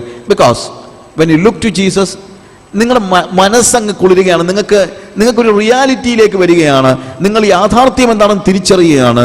കുഞ്ഞുങ്ങൾ അല്ലെങ്കിൽ നിങ്ങളുടെ ഭാവിയും കുഞ്ഞുങ്ങളുടെ ഭാവിയൊക്കെ കർത്താവിൻ്റെ കയ്യിലാണ് നിങ്ങൾ മനസ്സിലാക്കുകയാണ്. എന്നാൽ അതിനപ്പുറത്തായിട്ട് നമ്മൾ മനസ്സിലാക്കുന്ന ഒരു കാര്യമുണ്ട്, ഇവിടുത്തെ എല്ലാ കാര്യങ്ങളും നൈമിഷികമാണെന്നും ഇതിനപ്പുറത്തൊരു നിത്യത ഉണ്ടെന്നുള്ള ബോധ്യം നമുക്കുണ്ടാകും. ആ നിത്യതയുടെ ബോധ്യമാണ് നമ്മുടെ മുഖത്തെ പ്രകാശിപ്പിക്കുന്നത്. നിത്യതയുടെ ബോധ്യമാണ് നമ്മുടെ മുഖത്തെ പ്രകാശിപ്പിക്കുന്നത്. അല്ലാതെ ഇവിടെ എനിക്ക് എന്തെങ്കിലും കിട്ടുമെന്നുള്ളതുമല്ല. കുറച്ചു കഴിഞ്ഞ് നമ്മൾ പറയും ഇവിടെ ഒന്നും കിട്ടിയില്ലെങ്കിലും വേണ്ടുകയില്ല, എൻ്റെ കുഞ്ഞുങ്ങളൊക്കെ അങ്ങ് സ്വർഗത്തിൽ പോയാൽ മതിയായിരുന്നു. ഇന്നിപ്പോൾ അതല്ല, സ്വർഗത്തിൽ പോയില്ലെങ്കിലും വേണ്ടുകയില്ല, അവൻ അയർലൻഡിൽ പോയാൽ മതിയെന്നാണ് നമ്മൾ പറയുന്നത്. എൻ്റെ പിള്ളേർ സ്വർഗത്തിൽ പോയില്ലെങ്കിലും വേണ്ടുകയില്ല, അവൻ കാനഡയിലോ അയർലൻഡിലോ പോകണമെന്നാണ് നമ്മൾ പറയുന്നത്. എന്തിനാ ഈ പിള്ളേരെ വെറുതെ ഈ നരകത്തിലോട്ട് വിടുന്നത്? ഈ അവിടെ പോയി കുറച്ച് കാശും ഉണ്ടാക്കി എന്നിട്ട് ജീവിതമുണ്ടോ അതുമില്ല, ഭാര്യ വല്ലവനെ കൂടെ പോകുമോ, പിള്ളേർ എവിടെ എങ്ങനെ ജീവിക്കും, ഇതൊന്നും അറിയാൻ വയ്യാതെ ഒടുവിൽ ഇവിടെയും നരകം, ഇത് കഴിഞ്ഞിട്ടും നരകം എന്നുള്ളൊരു സ്റ്റേജിലേക്ക് എന്തിനാ ഈ പിള്ളേരെ തള്ളിവിടുന്നത്? അതിനേക്കാളൊക്കെ നല്ലതല്ലേ ഈ കുഞ്ഞുങ്ങളെ ആത്മീകമായി ദൈവവുമായി ബന്ധപ്പെടുത്തി പഠിപ്പിച്ച് വല്ല വിധേന ഇവനൊക്കെ സ്വർഗത്തിൽ പോകുന്നത്? അത് നിങ്ങൾ മനസ്സിലാക്കുക. നിങ്ങളും അത് തന്നെ വേണം. I just want to see that it is not just about children. I say കുഞ്ഞുങ്ങളുടെ കാര്യം മാത്രമൊന്നുമല്ല പറയുന്നത്, നമ്മുടെ എല്ലാം ആ നിത്യതയെക്കുറിച്ചുള്ള ഒരു ദർശനം നമുക്ക് അത്യന്താപേക്ഷിതമായിരിക്കണം. ആ നിത്യതയെക്കുറിച്ചുള്ള ഒരു ബോധ്യം ഉണ്ടാകുമ്പോൾ നിത്യതയിൽ നമുക്ക് ദൈവവും ഒരുമിച്ച് ഒരു സൗഹൃദത്തിലാണെങ്കിൽ നമുക്ക് തീർച്ചയായിട്ടും വി ഹാവ് ജോയ്, നമുക്ക് സന്തോഷമുണ്ട്. അലക്സാണ്ടർ ചക്രവർത്തി ഈ കുതിരയെ വിലയ്ക്ക് വാങ്ങിച്ചത് തന്നെയല്ല. അലക്സാണ്ടർ എന്ന കുഞ്ഞാണ്, 12 വയസ്സ്. ഈ കുതിരയായിരുന്നു പിന്നീട് അലക്സാണ്ടറിന്റെ കുതിര. ലോകത്തിലെ മിക്ക യുദ്ധങ്ങളിലും അലക്സാണ്ടർ ഈ ബ്യൂസിഫാലസ് എന്ന് പറയുന്ന ഈ കുതിരയിൽ കയറിയാണ് ബ്യൂസിഫാലസ് എന്നതിന് പേരിട്ടത്. ആൻഡ് ഈ കുതിര ലോകത്തിലെ മിക്കവാറുമുള്ള രാജ്യങ്ങളെല്ലാം സഞ്ചരിച്ച എപ്പോഴും ഈ അലക്സാണ്ടറിന്റെ സന്തത സഹചാരിയായി തീർന്നു. And he loved his horse very much. അപ്പോൾ ഈ കുതിരയുടെ അലക്സാണ്ടർ ഇതിനെ വാങ്ങിച്ചില്ലായിരുന്നെങ്കിൽ എന്തായിരുന്നു ഇതിനെ സംഭവം? അത് ആരും അറിയാത്ത, ഇന്നിപ്പം 2000-ലേറെ വർഷങ്ങൾക്ക് ശേഷം ഈ കുതിരയുടെ പേര് നമ്മളിപ്പോഴും ഓർക്കുന്നത് എന്തുകൊണ്ടാണ്? ഒരൊറ്റ കാര്യമാണ്, അതിൻ്റെ നോട്ടം ഒന്ന് മാറി. എന്താണ്? അന്നത് സൂര്യനെ ഒന്ന് നോക്കി, അത്രേ ഉള്ളൂ, വേറെ ഒന്നുമില്ല. അന്നത് സൂര്യനെ ഒന്ന് നോക്കിയില്ലായിരുന്നെങ്കിൽ ഈ കുതിരയെക്കുറിച്ച് ലോകത്തിൽ ആരെങ്കിലും അറിയുമോ? ഇല്ല. അപ്പോൾ ആ കുതിരയുടെ ജീവിതം മാറ്റിമറിച്ചത് ഒരു നോട്ടമാണ്. സൂര്യനിലേക്കുള്ള ഒരു നോട്ടം. അങ്ങനെയെങ്കിൽ ഞാൻ പറയട്ടെ പ്രിയമുള്ളവരെ, നമ്മുടെയൊക്കെ ജീവിതത്തെ മുഴുവൻ മാറ്റിമറിക്കാൻ നീതിസൂര്യനായ യേശുവിങ്കിലേക്കുള്ള ഒറ്റ നോട്ടം മതി. നമ്മുടെ ജീവിതത്തിൻ്റെ വീക്ഷണം മാറുകയാണ്, നമ്മുടെ ജീവിതത്തിൻ്റെ രീതി മാറുകയാണ്, നമ്മുടെ ജീവിതത്തിൻ്റെ ലക്ഷ്യം മാറുകയാണ്, നമ്മൾ നിത്യതയെക്കുറിച്ച് ദർശനമുള്ളവരായി തീരുകയാണ്. It is something big. അതുകൊണ്ടാണ് ഞാൻ പറഞ്ഞത് പ്രിയമുള്ളവരെ, ഇന്ന് എനിക്ക് നിങ്ങളോട് എക്സോർട്ട് ചെയ്യാനുള്ള കാര്യം ഇതാണ്: look to him and be radiant. അവങ്കിലേക്ക് നോക്കുക, പ്രകാശിതരായി തീരുക. അപ്പോൾ ഒന്നാമത് സംഭവിക്കുന്ന കാര്യം ഭയത്തിൽ നിന്ന് വിടുതൽ കിട്ടി എന്നുള്ളതാണ്. ഇതിനകത്ത് കുതിരയുടെ കാര്യത്തിൽ ഒരു പ്രത്യേകത ഉണ്ടായിരുന്നു. എന്ന് വെച്ച് കഴിഞ്ഞാൽ അത് ഭയപ്പെട്ടത് അതിൻ്റെ നിഴലിനെയാണ്. അതിനകത്തൊന്നും കാര്യമില്ലായിരുന്നു, റിയാലിറ്റി ഇല്ലായിരുന്നു. പക്ഷേ നമ്മുടെ കാര്യത്തിൽ നമ്മളും പലപ്പോഴും ഇതുപോലെ നിഴലുകളെ കണ്ട് ഭയപ്പെടുന്നുണ്ടെങ്കിലും നിഴലിൻ്റെ കാര്യം മാത്രമല്ല, there is some kind of റിയാലിറ്റിയും ഇതിനകത്തുണ്ട്. നമ്മൾ പലപ്പോഴും ഭയപ്പെടുന്ന കാര്യങ്ങളിൽ, ഭൂമിയിലെ നിങ്ങൾ ഭയപ്പെടുന്ന കാര്യങ്ങളിനകത്ത് ഇത്ര വലിയ കാര്യങ്ങളൊന്നുമില്ല. അത് നിഴലിനെ ഭയപ്പെടുന്നത് പോലെ ഉള്ളൂ എന്ന് നമുക്കറിയാം. പക്ഷേ ശരിക്കും നമ്മൾ ഭയപ്പെടേണ്ടത് എന്താണെന്ന് ചോദിച്ചു കഴിഞ്ഞാൽ നിത്യതയെക്കുറിച്ചാണ്. കാരണം ഭൂമിയിൽ നമുക്ക് എന്ത് തെറ്റുപറ്റിയാലും ഇവിടെ വെച്ച് തിരുത്താനുള്ള അവകാശം നമുക്കുണ്ട്, അല്ലെങ്കിൽ അവസരമുണ്ട്. പക്ഷേ ഇവിടെ വെച്ച് തിരുത്തിയില്ലെങ്കിൽ പിന്നീട് നമ്മൾ നിത്യതയിൽ ചെന്നിട്ട് നമുക്ക് എന്തില്ല? അത് തിരുത്താനുള്ള അവസരം ഒന്നുമില്ല. നിത്യതയിലേക്ക് ഒരാൾ കയറി കഴിഞ്ഞാൽ പിന്നീട് തിരുത്താനുള്ള അവസരമില്ല. അതുകൊണ്ടാണ് പോൾ പറയുന്നത്, നാം എല്ലാവരും നാം ചെയ്തത് ഓരോരുത്തരും അവൻ ചെയ്തത് നല്ലതാകലും തീയതാകലും അതിന് തക്കവണ്ണം പ്രാപിക്കേണ്ടതിന് ദൈവത്തിന്റെ സിംഹാസനത്തിന് മുമ്പാകെ നിൽക്കേണ്ടതാകുന്നു. ഇവിടെ വെച്ച് നമ്മളുടെ ദൃശ്യലോകത്തിൽ നമ്മൾ ചെയ്യുന്നതായ എല്ലാ കാര്യങ്ങളുടെയും നന്മയുടെയും തിന്മയുടെയും എല്ലാം കണക്ക് പുസ്തകം ആരുടെ കയ്യിലുണ്ട്? ദൈവത്തിൻ്റെ കയ്യിലുണ്ട്. നമ്മൾ ഒരു ദിവസം അദൃശ്യ ലോകത്തിലേക്ക് പ്രവേശിക്കുമ്പോൾ, അവിടെ ചെല്ലുമ്പോൾ അതിനെല്ലാം നമ്മൾ കണക്ക് കൊടുക്കേണ്ടി വരും. ആ കണക്ക് കൊടുക്കേണ്ടി വരുമെന്നുള്ള തിരിച്ചറിവില്ല. അതുകൊണ്ട് പോളോട് പറയുന്നുണ്ട്, അതുകൊണ്ട് ഞങ്ങൾ കർത്താവിനെ ഭയപ്പെട്ട് നിങ്ങളോട് സുവിശേഷം പറയുന്നതാണ് പറയുന്നത്. കർത്താവിനെ ഭയപ്പെട്ട്. എന്തുകൊണ്ട്? എല്ലാവരും കർത്താവിൻ്റെ ന്യായാസനത്തിന് മുമ്പാകെ നിൽക്കേണ്ടി വരും എന്ന യാഥാർത്ഥ്യത്തിൻ്റെ അടിസ്ഥാനത്തിലാണ് പോൾ സുവിശേഷം അറിയിക്കുന്നത്. ഇന്ന് രാത്രിയിൽ ഞാനിവിടെ സുവിശേഷം പ്രസംഗിക്കുമ്പോഴും എൻ്റെ മനസ്സിലും ഉള്ള കാര്യം ഇതാണ്. എന്തുകൊണ്ടാണ് നമ്മളിവിടെ ഇങ്ങനെ ഈ ഹോള് വാടകയ്ക്ക് എടുത്ത് ഇത്രയും കാര്യങ്ങളൊക്കെ ചെയ്ത് നമ്മൾ സുവിശേഷം പറയുന്നതിൻ്റെ കാര്യം എന്താണ്? മറ്റൊന്നുമല്ല. എന്താ? നാം ഒരു ദിവസം ദൈവത്തിൻ്റെ ന്യായാസനത്തിന് മുമ്പാകെ നിൽക്കേണ്ടി വരും. നമ്മുടെ മരണത്തോടുകൂടെ നമ്മൾ നിത്യതയിലേക്ക് പ്രവേശിക്കുകയാണ്. അതിനുശേഷമുള്ള ജീവിതത്തെക്കുറിച്ചുള്ള കൃത്യമായ ബോധ്യമില്ലെങ്കിൽ മരിക്കാൻ പോലും നമുക്ക് ഭയമാണ്. മനുഷ്യൻ്റെ ഏറ്റവും വലിയ ഭയം എന്ന് പറഞ്ഞാൽ ശരിക്കും പറഞ്ഞു കഴിഞ്ഞാൽ മരണഭയമാണെന്നാ തോന്നും. അതാണ് ശരിക്കും എബ്രായ ലേഖനം 2-ാം അധ്യായം അതിൻ്റെ 15-ാമത്തെ വാക്യത്തിൽ എബ്രായ ലേഖനകാരൻ പറയുന്നു, ജീവപര്യന്തം മരണഭയത്തിന് അടിമകളായിരുന്ന നമ്മയൊക്കെയും. അപ്പം മനുഷ്യൻ എങ്ങനെയായിരുന്നു? മരണഭയത്തിലായിരുന്നു. നമ്മൾ അതിനെ മാറ്റാൻ പല പല കാര്യങ്ങളൊക്കെ ചെയ്യുമെങ്കിലും ശരിക്കും ബോധം വരുമ്പോൾ നമുക്ക് എന്തുണ്ട്? മരണഭയമുണ്ട്. മരണഭയം ഉണ്ടെന്ന് പറഞ്ഞു കഴിഞ്ഞാൽ മരിക്കാനുള്ള പേടി മാത്രമല്ല, മരണഭയം ഇല്ലാതെ ആകണമെങ്കിൽ മരണശേഷം എന്താണെന്നുള്ളതിനെക്കുറിച്ചുള്ള ഒരു ബോധ്യം നമുക്കുണ്ടാകണം. നമ്മളൊരു യാത്ര പുറപ്പെടുമ്പോഴത്തേക്ക് ഇല്ലേ, ഇപ്പം ഞങ്ങൾ കുറിയന്നൂരിൽ നിന്ന് ഞാനിപ്പോൾ ഇങ്ങോട്ട് വന്നു. ഇപ്പോൾ വന്നപ്പോഴത്തേക്ക് എനിക്കറിയാം എങ്ങോട്ടാണ് വരുന്നത്. പാലായിലേക്കാണ്. ഞാൻ മറ്റന്നാളിൽ ഇവിടുന്ന് ആഫ്രിക്കയ്ക്ക് പോകുന്നു. എനിക്കറിയാം ഞാൻ എങ്ങോട്ടാണ് പോകുന്നതെന്നുള്ളത് അറിയാം ഇല്ലേ. എന്നാൽ ഒന്നും അറിയാൻ വയ്യാതെ ഒരാൾ വീട്ടിൽ നിന്ന് ഇറങ്ങിപ്പോയാലോ?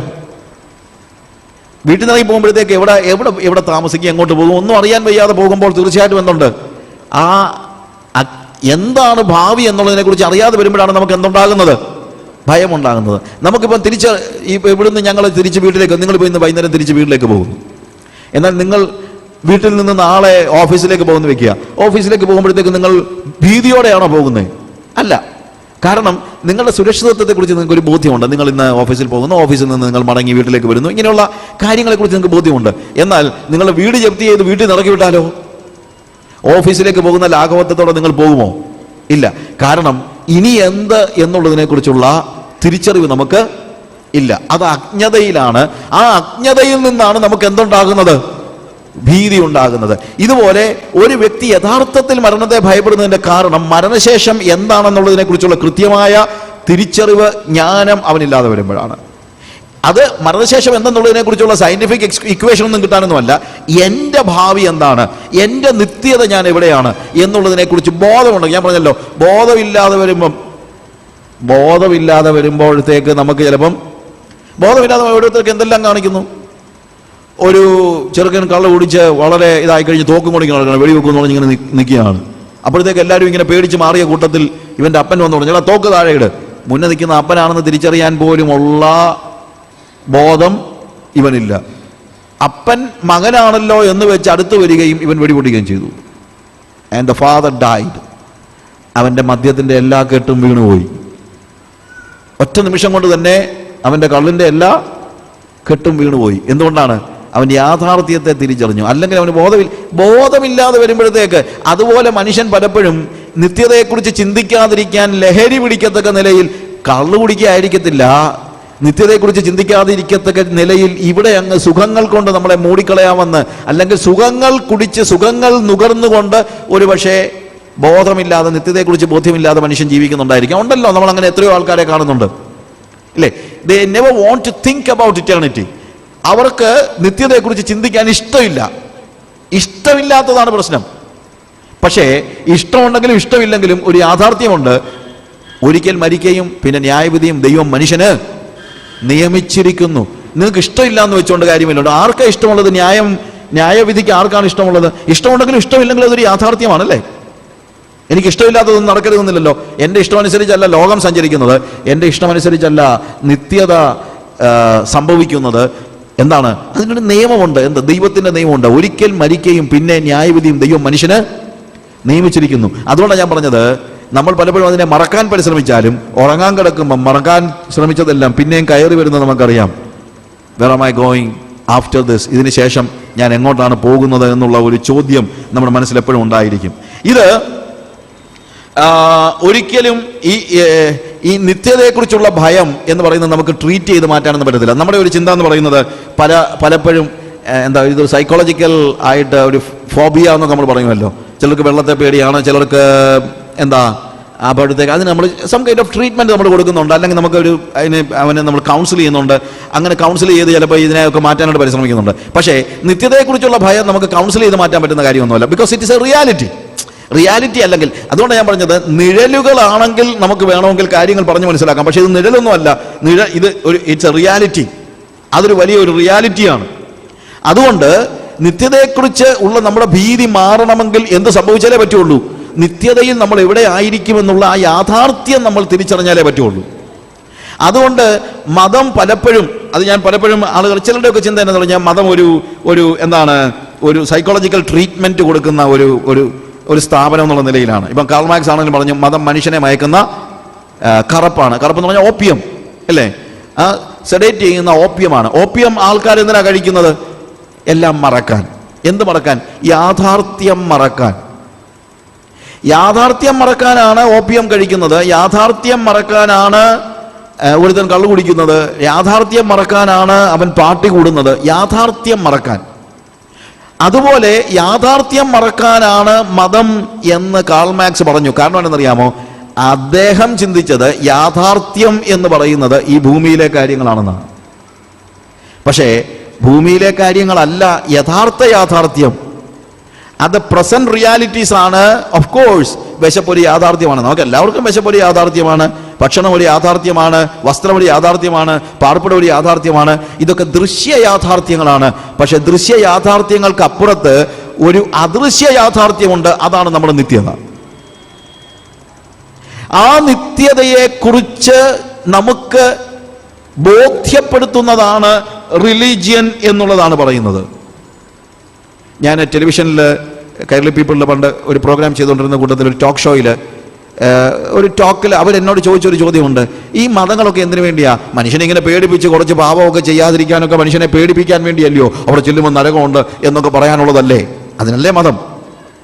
ഇവിടെ ഞാൻ പറഞ്ഞ കാര്യം ഇതാണ്, അതിനല്ല മതം. ഇനി അതിനാണെങ്കിൽ, അതായത് മനുഷ്യനെ പേടിപ്പിക്കാൻ വേണ്ടിയും അങ്ങനെ കുറച്ചൊക്കെ നന്മ ഉണ്ടാകാനും വേണ്ടിയാണ് മതമെങ്കിൽ അതിൻ്റെ പേരിൽ തന്നെ ഞാൻ മതത്തെ അപ്രീഷിയേറ്റ് ചെയ്യും. കാര്യം ഈ പേടിയില്ലാത്തത് കൊണ്ടല്ലേ ഇന്നത്തെ എല്ലാ പ്രതിസന്ധികളും. അതുകൊണ്ട് ഒരു നിരീശ്വരവാദി തന്നെ പറഞ്ഞത്, ദൈവം ഇല്ലായിരിക്കും, പക്ഷേ ഇല്ലെങ്കിലും നമുക്കൊരാളെ കണ്ടുപിടിച്ചാലേ പറ്റുള്ളൂ. എന്നു വെച്ച് കഴിഞ്ഞാൽ ദൈവം ഇല്ലാത്ത ഒരു സ്റ്റേജ് ഒന്ന് ആലോചിച്ച് നോക്കിയാൽ, മനുഷ്യൻ്റെ മനസ്സിൽ നിന്ന് ദൈവവും കൂടെ അങ്ങോട്ടൊന്ന് പോയി കഴിഞ്ഞാൽ, ദൈവം കൂടെ ഉണ്ടായിട്ട് ഇത് എന്താ നടക്കുന്നത് നമ്മൾ മനസ്സിലാക്കണം. മനുഷ്യൻ്റെ മനസ്സിൽ നിന്ന് ദൈവം കൂടെ അങ്ങോട്ട് പോയി കഴിഞ്ഞാൽ എന്തായിരിക്കും സ്റ്റേജ് നിങ്ങളൊന്ന് ആലോചിച്ച് നോക്കിയേ. എന്നാൽ അതൊരു യാഥാർത്ഥ്യമായിരിക്കും തന്നെ. ടെലിവിഷന് ഞാൻ പറഞ്ഞ കാര്യം ഇതാണ്.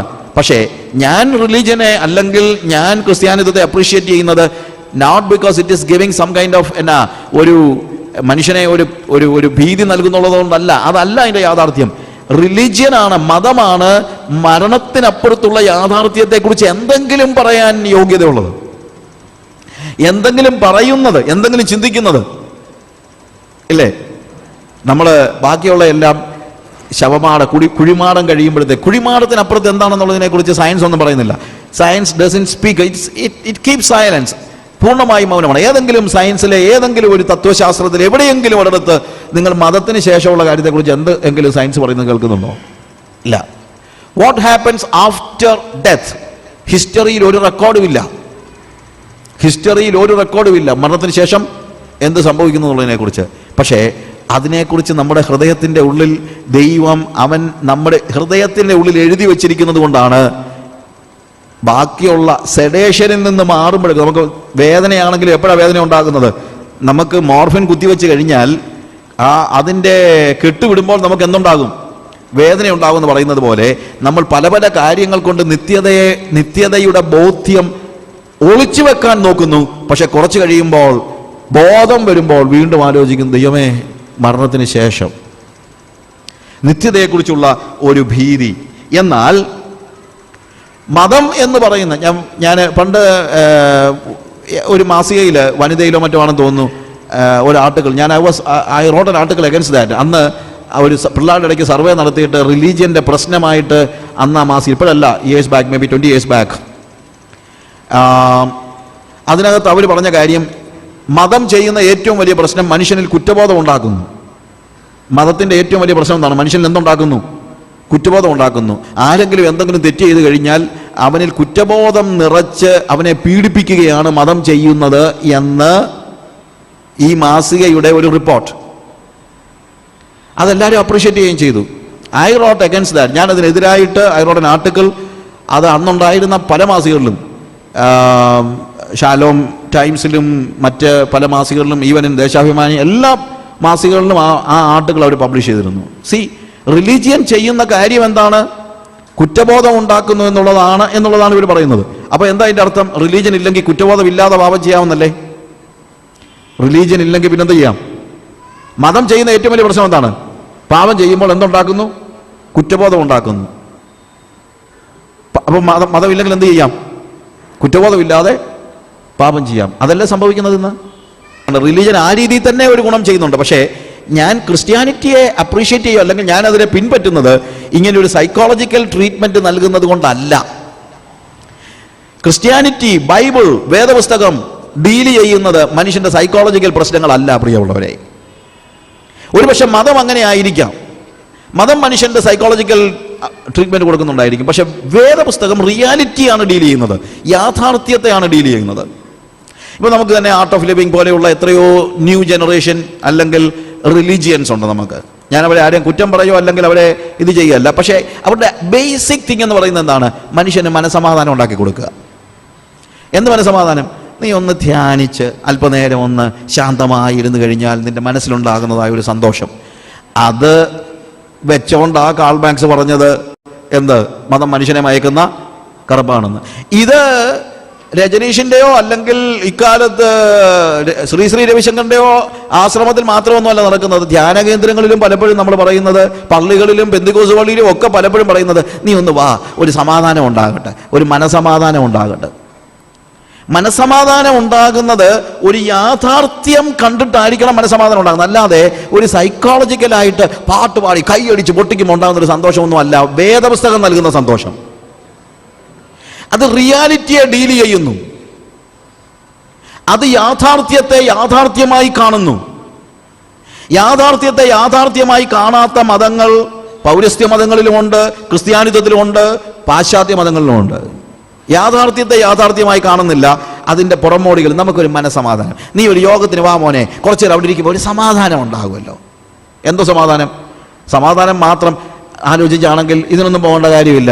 ഞാൻ ചില പറയാറുണ്ട്, ഏറ്റവും സമാധാനമുള്ള എവിടെയെന്നറിയാമോ? സെമിട്രിയിലാണ്.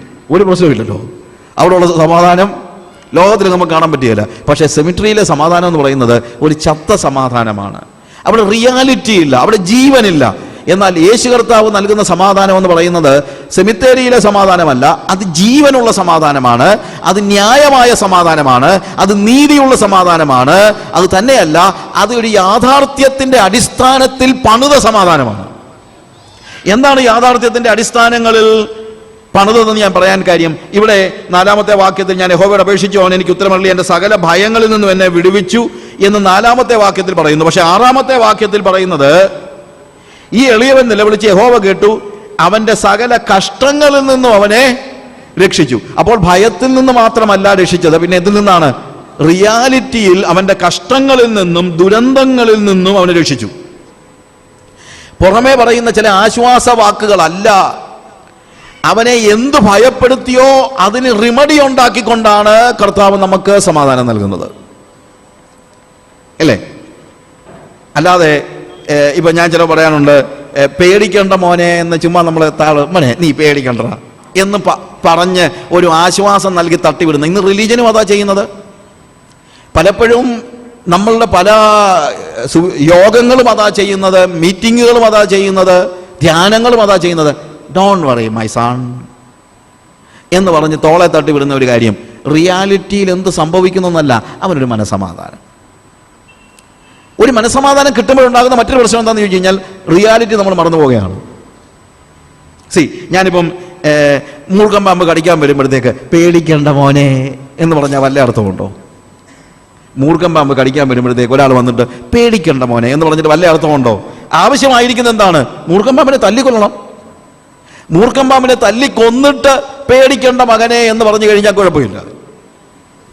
മൂർഖൻ പാമ്പ് മെത്തയ്ക്ക് ഇടയ്ക്കോട്ട് അങ്ങ് കയറിപ്പോയി, ഇപ്പൊ കാണത്തില്ല, മോൻ കിടന്നോ, കുഴപ്പമില്ല, പേടിക്കേണ്ട മോനെ എന്ന് പറയാൻ പറ്റുമോ? ഇല്ല. കാര്യം എന്താണ്? മൂർഖൻ പാമ്പ് ഇപ്പോഴും ഒരു റിയാലിറ്റിയാണ്. അപ്പൊ അവനോട് പേടിക്കേണ്ട മകനെ എന്ന് എനിക്ക് പറയാനുള്ള അവകാശം എപ്പോഴാണെന്ന് അറിയാമോ? ഈ പാമ്പിനെ തല്ലിക്കൊന്നാൽ മാത്രമേ എനിക്ക് എന്ത് പറയാൻ പറ്റുള്ളൂ? നീ പേടിക്കേണ്ട മോനെ എന്ന് പറയാൻ പറ്റുള്ളൂ. ലോകത്തിലുള്ള സകല മതങ്ങളും നമ്മളോട് പറയുന്നത് പേടിക്കേണ്ട മോനെ.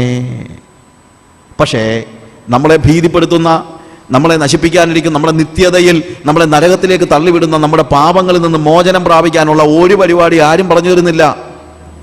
നമ്മുടെ പാപങ്ങളിൽ നമ്മൾ തുടരുമ്പോഴും നമ്മുടെ തോളെ തട്ടിയിട്ട് പേടിക്കേണ്ട കുഞ്ഞെ എന്ന് പറയുന്ന റിലീജിയൻ കൊണ്ട് നമുക്ക് എന്താ ഗുണം? അവർ നമ്മളെ കളിപ്പിക്കുകയല്ലേ? That is my question. എന്താണ് ആവശ്യമായിരിക്കുന്നത്? നമ്മളെ നശിപ്പിക്കുന്ന, നമ്മുടെ നിത്യതയെ കൊത്തിവലിക്കുന്ന, നരകത്തിലേക്ക് നമ്മളെ തള്ളിയിടുന്ന നമ്മുടെ പാപത്തിൻ്റെ, നമ്മളെ നരകത്തിന് അധീനരാക്കുന്ന പാപത്തിന്റെ ശക്തിയെ ഇല്ലായ്മ ചെയ്ത് തച്ചുടയ്ക്കാൻ കഴിയുന്ന ഒരു വ്യക്തിക്ക് മാത്രമേ ഭയപ്പെടണ്ട എന്ന് പറയാനുള്ള അവകാശമുള്ളൂ. അല്ലാത്ത ഒരാൾക്ക് അത് പറയാൻ അവകാശമില്ല. അല്ലാത്ത ആളുകളുടെ സൈക്കോളജിക്കൽ ട്രീറ്റ്മെന്റ് കൊണ്ട് കാര്യമില്ല. കാരണം റിയാലിറ്റിയിൽ വീണ്ടും അപകടം കിടക്കുകയാണ്. അതുകൊണ്ടാണ് ഞാൻ പറഞ്ഞത്, റിലീജിയനെ നിങ്ങളെ രക്ഷിക്കാൻ കഴിയത്തില്ല. റിലീജിയൻ നിങ്ങളെ കളിപ്പിക്കുകയാണ്, മതം നിങ്ങളെ കളിപ്പിക്കുകയാണ്. എന്തുകൊണ്ട്? റിയാലിറ്റിക്ക് നേരെ കണ്ണുകൾ അടയ്ക്കുക മാത്രമാണ് ചെയ്യുന്നത്. എന്നാൽ യേശു കർത്താവ് ചെയ്ത കാര്യം അതല്ല. യേശു കർത്താവ് റിയാലിറ്റിയെ കണ്ടുകൊണ്ട് എന്താണ് നമ്മുടെ പാപങ്ങൾക്ക് അല്ലെങ്കിൽ എന്താണ് നമ്മുടെ ഭീതിക്ക് കാരണമെന്നുള്ളത് അവൻ മനസ്സിലാക്കി, അല്ലെങ്കിൽ അവനത് അറിയാവുന്നത് കൊണ്ട് അവൻ ആ അവസ്ഥ ഇല്ലാതെയാക്കിക്കൊണ്ടാണ് നമ്മളോട് ഭയപ്പെടണ്ട എന്ന് പറയുന്നത്.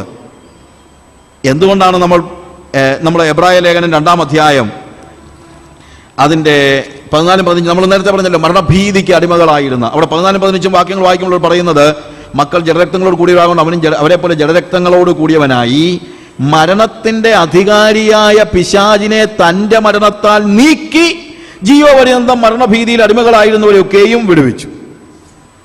നോക്ക്, യേശു കർത്താവ് പേടിക്കേണ്ട മകനെ എന്ന് വെറുതെ പറയല്ല.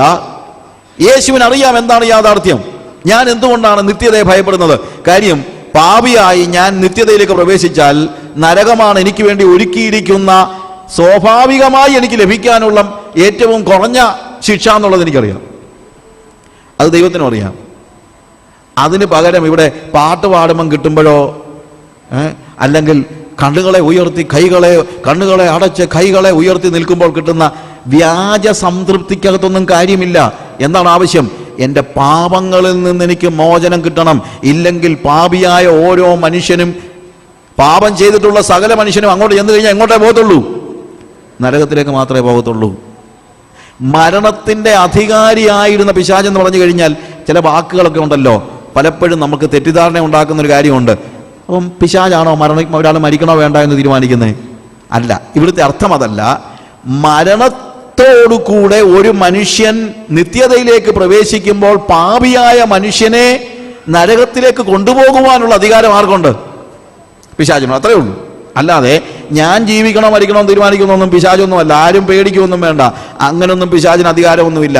മരണത്തിന്റെ അധികാരിയായ പിശാച് എന്നിവിടെ പറയുന്നത് ഈ സാഹചര്യത്തിലാണ്. അതായത് when you die, if you are a sinner, you are going to hell. നിങ്ങൾ മരിക്കുമ്പോൾ നിങ്ങൾ പാപത്തിന് അധീനരാണെങ്കിൽ നിങ്ങൾക്ക് ഒരുക്കിയിരിക്കുന്നതായ സ്വാഭാവിക സ്ഥലമെന്ന് പറയുന്നത് നരകമാണ്. അതിനുള്ള നിങ്ങളെ അവിടെ പാപിയായ ഒരു മനുഷ്യനെ നരകത്തിലേക്ക് കൂട്ടിക്കൊണ്ടു പോകാനുള്ള അധികാരം മാത്രമേ ആർക്കുള്ളൂ? പിശാചിനുള്ളൂ. തന്നെയല്ല, യേശു ക്രിസ്തുവിന്റെ ക്രൂശുമരണത്തിൽ സംഭവിക്കുന്നതായ ഒരു കാര്യമുണ്ട്. വെൻ ജീസസ് ഡൈഡ്, അതിന് മുമ്പ് യേശു ക്രിസ്തു പാപപരിഹാര ബലിയായി മരിക്കുന്നതിന് മുമ്പ് വിശുദ്ധരായി ജീവിച്ചിരുന്ന പഴയ നിയമത്തിലെ വിശുദ്ധന്മാരെ കുറിച്ചൊക്കെ വേദോസം പഠിപ്പിക്കുന്നത് അവരൊക്കെ നരകത്തിലേക്ക് പോയെന്നല്ല, അവരൊക്കെ പാതാളത്തിലേക്ക് പോയി എന്നാണ്. പാതാളം എന്ന് പറയുന്നത് നരകമൊന്നുമല്ല. പാതാളം എന്ന് പറയുന്നത് മരിച്ചവർ ചെന്നെത്തുന്ന സ്ഥലം എന്ന നിലയിലാണ് പഴയ നിയമത്തിൽ പലയിടത്തും ഉപയോഗിച്ചിരിക്കുന്നത്. യാക്കോബ് തന്നെ പറയുന്നുണ്ട്, നിങ്ങൾ എൻ്റെ നരയെ ദുഃഖത്തോടുകൂടെ പാതാളത്തിലേക്ക്, നരകത്തിലേക്കല്ല, പാതാളത്തിലേക്ക്. ഇവിടെ അബ്രഹാമിന്റെ മടിയിൽ, ധനവാനും ലാസറിന്റെയും കഥയിൽ ലാസർ എവിടെയാണ് ഇരിക്കുന്നത്? അബ്രഹാമിന്റെ മടിയിൽ. പക്ഷേ ധനികൻ എവിടെയാണ് ഇരിക്കുന്നത്? ധനികൻ യാതനാ സ്ഥലത്താണ്. പാതാളം എന്ന് പഴയ നിയമത്തിൽ പലയിടത്തും പറഞ്ഞിരിക്കുന്ന കാര്യങ്ങൾ യാതനാസ്ഥലമല്ല.